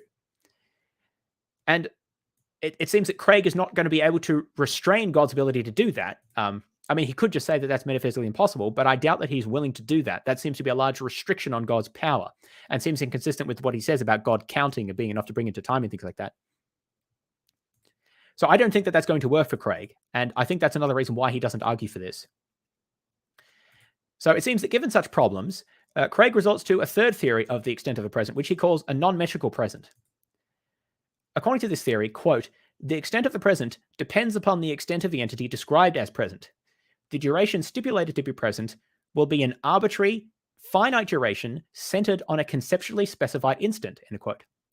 So this interval, Craig believes, exists independently of and prior to any conceptual divisions that you may apply to the interval or any metrification we apply to the interval. So let's read another quote from Craig. Quote, any temporal interval which is contextually taken to be the present interval is susceptible of being conceptually divided into shorter temporal phases, which will be past, present, and future respectively. For example, in certain contexts, it is appropriate to refer to the present minute. But if we wish to narrow our consideration of what is going on now, we are at liberty to divide the minute into seconds and then focus on the present second. The present minute can thus be analyzed into a past phase composed of seconds earlier than the present second, a present phase of the present second, and a future phase of later seconds that are remaining in the present minute. This process of narrowing can be continued indefinitely, with the present instant as a conceptual limit, so that there is no minimal temporal interval which is now. Notice that he's saying, end quote, he's saying conceptual here, that the present interval is a conceptual limit, because he's not saying that what is present is really the present instant. He's saying that's the conceptual limit of this division that we can do. Now, in response to the objection that this iterative division of the present into finer subdivisions will eventually reduce to a single infinitesimal instance, that's what I just said before, doesn't that not just reduce to a single moment? Craig says, quote, an interval is present if any phase of it is present. An interval may be present simpliciter, even though we can divide it into subintervals which are not every one present. Thus, the present minute is qua minute present simpliciter, Simpliciter just means like, by itself or simply. But if we divide it into seconds, then only 1 second is qua second present simpliciter. If any subinterval of an interval is present, then the whole interval is as such present. That's actually, end quote. So that's actually a little bit like what I said before about the idea that, look, if a person consists of temporal parts, then a person could be conscious if any temporal slice of them is conscious. And this seems to be actually kind of what Craig is saying here, which is interesting because he's a presentist. Now, this conception of the present consisting of an interval of sort of variable length, depending on how it's conceptually analyzed, is, in my view, just completely absurd. I mean, I don't say this as lightly as Craig does, but I don't think this makes any sense at all. This absurdity is clearly manifest if we simply substitute exists for present in Craig's previous remarks. Now, we're allowed to do that. That's legitimate because according to Craig, to be present is simply to exist. Elsewhere, he says that being present is just a mode of existing. So carrying out this substitution yields, for example, the statement that the extent of what exists depends on the extent of the entity described as existing. This statement seems to imply that we can change what exists simply by changing the scope of what we choose to describe or refer to. Likewise, when the statement, any temporal interval which is contextually taken to exist, is susceptible of being conceptually divided into shorter temporal phases which will not exist, exist, and not exist. No, there's a... and did not exist? I'm not quite sure what that should be, but the point here is that if we substitute out exists for... that should just be which do not exist, exist, and do not exist. Yeah, because past and future don't exist. Geez, there's a few typos here, aren't there? Because past doesn't exist, future doesn't exist, but present exists. So yeah, we've substituted past and future for not exist in accordance with Craig's view that past and future are simply two particular species of unreality. So the absurdities mount when we consider that Craig says that any interval is present and therefore exists when any portion of it is present, from which it follows that by simply mentioning or referring to any arbitrarily long period of time, we're able to bring that entire interval and all of its constituent events and sub events into existence. Indeed, since the present instant obviously exists, and since the present instant is clearly part of the longer interval comprising the entire time frame from this instant back to the Big Bang, it follows from Craig's position that this entire time period must be present and hence exist. Craig's presentism thus collapses into the glowing block theory of time, which holds that the present and all past events exist but not future events. Paul Helm summarizes these absurdities in the following passage, quote, "Given the claim of the presentist that only the present is real, if I refer to the present eon as the present eon, that eon is real. Do I, in deciding to refer to the present eon, confer reality on it? Creatio ex nihilo indeed. How can Craig claim that only the present is real when the present might be an age? Does not the present age have past and future features? Are these equally real simply in virtue of designating a stretch of time the present age? Do things persist through stretches of the present age as they seem to? Craig often excoriates conventionalism in others while seeming to embrace it here. At this point, is not his presentism in danger of unraveling?" End quote. In order for Craig's presentism to represent a viable theory of time, Craig needs to be able to provide an explanation as to which interval of time exists objectively as present and which periods of time are outside of the present, part of the non-existent past and the non-existent future. Otherwise, all Craig is left with is a completely absurd ontology where if what exists can vary depending on from the present nanosecond to the entire duration of the universe, depending on what we refer to or what we take as being present in a given context. There don't seem to be any options available to Craig that don't conflict with some aspect of the Kalam. As I've discussed, I don't think he can appeal to the present moment, and I don't think he can appeal to the present chronon, or like smallest discrete unit of time. I conclude that Craig just does not have a coherent answer to the problem of the extent of the present, and hence no viable theory of time with which to undergird the Kalam. All right, and that brings us to an end of these four arguments in premise one, that time is tensed. So I won't read the summary here, I'll just summarize myself. We've talked about the premise that time is tensed, which is Craig's defense of the tensed theory of time and rejection or arguments against the tenseless theory of time. This is important because Craig thinks that, as he says here, the Kalam cosmological argument presupposes from start to finish a theory not of tenseless time, but of tensed time, according to which temporal becoming is an objective feature of the world. Now, Craig presents four classes of arguments for that. An argument from the ineliminability of tense from language, so that's a linguistic argument. An argument from direct experience that time is tensed. A defense that relativity does not undermine the tensed theories of time, and an argument that the tenseless theory leads to various absurdities. Now, we went through all of these. We talked about how his argument from the tense theory of time is not really very convincing because we can appeal to a token indexical theory of language to translate really all that we need to out of tense statements, and whatever's left are just false or confused statements. Also, there's really no reason why we should take tense language as veridical, even if we can't translate it away, because there's plenty of types of language that even Craig admits that we can just take as metaphorical and non-literal. So that's a very weak argument there. Our direct experience of time does not show that it is tensed, primarily because Craig is a presentist, and the only place where presentism disagrees with a tenseless theorist, is in saying that the future and the past are unreal. But we don't experience the future and past. We only experience the present, or events that are simultaneous with our experience of them. And therefore, the two theories they agree about everything that we can actually experience. And so it's not really clear how Craig can experience something that doesn't exist. Likewise, I think that there's actually no advantage to the tense theory about attitudes to explaining the past and the present and experiencing temporal becoming. Craig is essentially just building into his own experiences the theory that he's trying to explain. We talked about relativity, how the special theory of relativity, while perhaps not by itself undermining the tense theory of time, general relativity theory, I think, absolutely does. We talked about the idea that there are a series of experimental observations predicted by general relativity and well confirmed, that Craig just doesn't have any explanation better than our physical measuring devices are distorted by causal forces. That's the best he can do to explain it without being able to say anything about the nature of these causal forces. So I think that's very weak. And the fact that general relativity can explain all of these experimental phenomena by reference to a four-dimensional ontology is strong reason to accept it over a presentism, which rejects that ontology.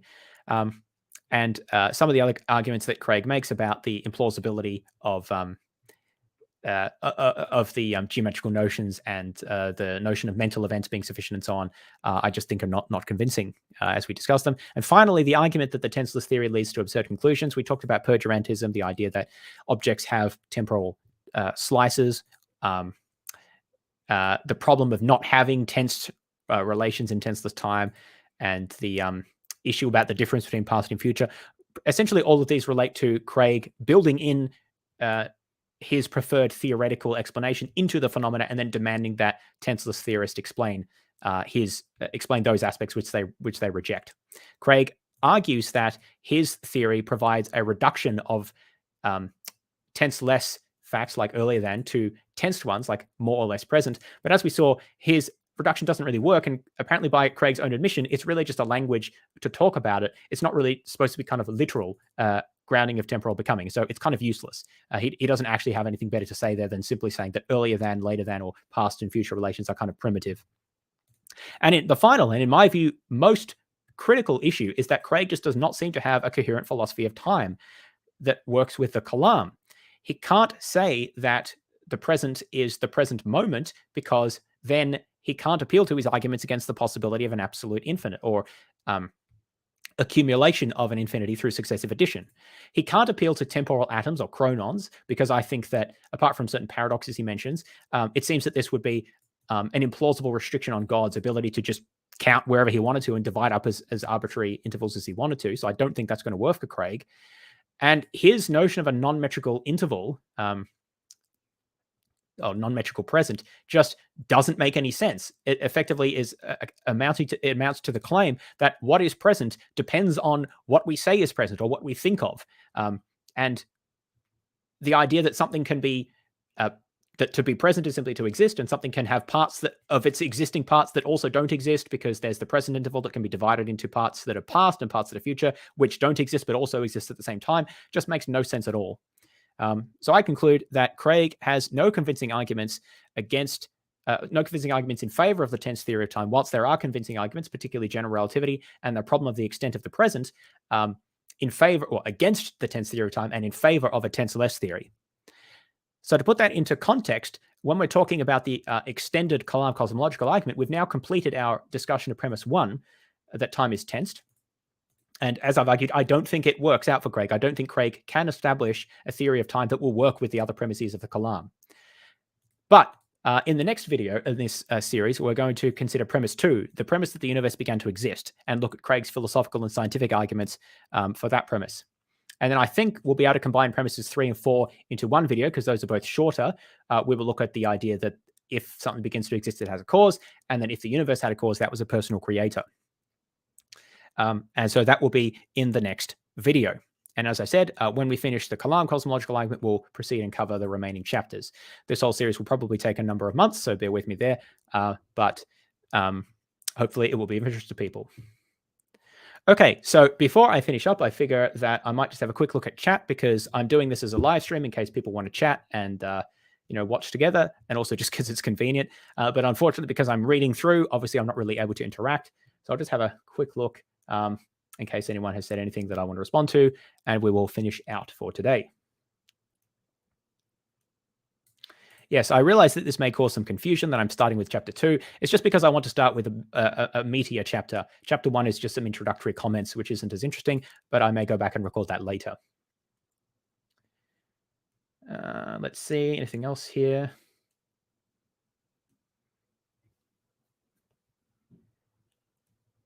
Now, this is an interesting point. Weren't God always there to think things? So what I think Craig would say is that there was no time at which God did not exist, but sans the God existed atemporally, so in a non-temporal way, which is a different mode of existence. I think we will get to that in a later section. And I think we have to infer from that that God has a way of, I don't know, being or thinking or whatever that doesn't involve any successive thoughts. Because as soon as God starts to think successive thoughts, like one thought after another, then that gives rise to a temporal series. So God can exist and did exist in a non-temporal way. But yes, I don't know that I can say what that looks like other than that it's not temporal. But I think that's what Craig would say.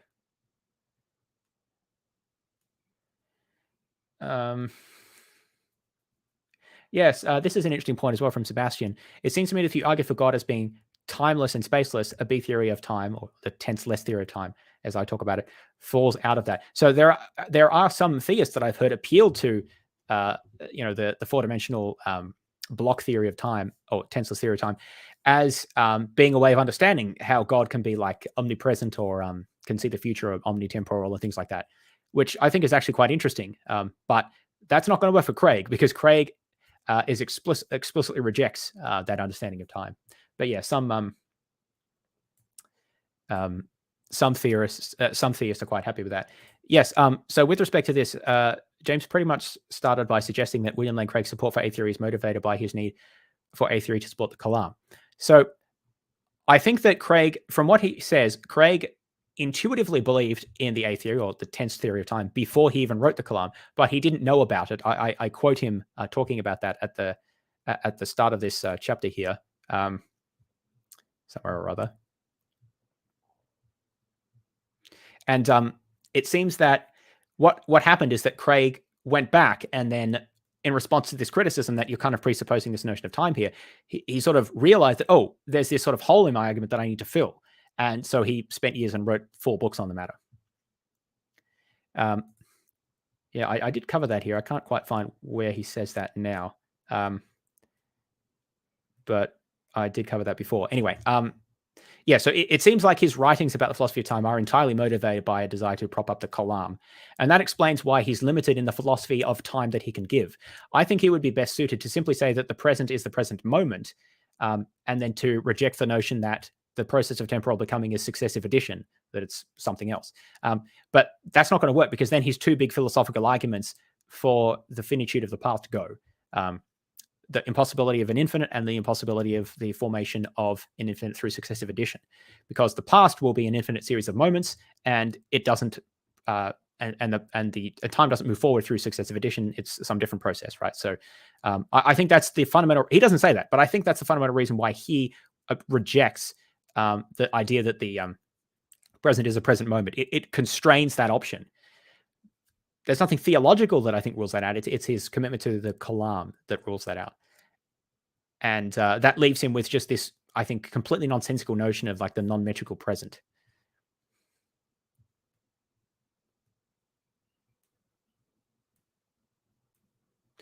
All right, and final question. Am I doing the whole book? Yes, that's the plan. Well, I mean, I guess I won't go through the what is this called? The reference pages. That would be a little boring. But yeah, the plan is to go through the whole book. As I said, I won't necessarily read like I haven't been reading every paragraph. I may skip the odd section here and there. But yeah, I plan to go through the essential contents of the entire book. And this will take a few months, so bear with me there. But that concludes today. Hopefully you found this interesting. Please, also, I don't normally say this, but I will say this now. If you found this useful, please consider liking the video and leaving a comment, because this isn't just me reacting. This is me essentially doing an audiobook and commentary on my published book here. So I hope this can be a serious contribution to the discussion, and it'll be great to get some more people who are not already familiar with my channel finding out about this and responding to it. So that would be great if you can help drive some traffic there. Thanks everyone. Take care, and I'll talk to you next time.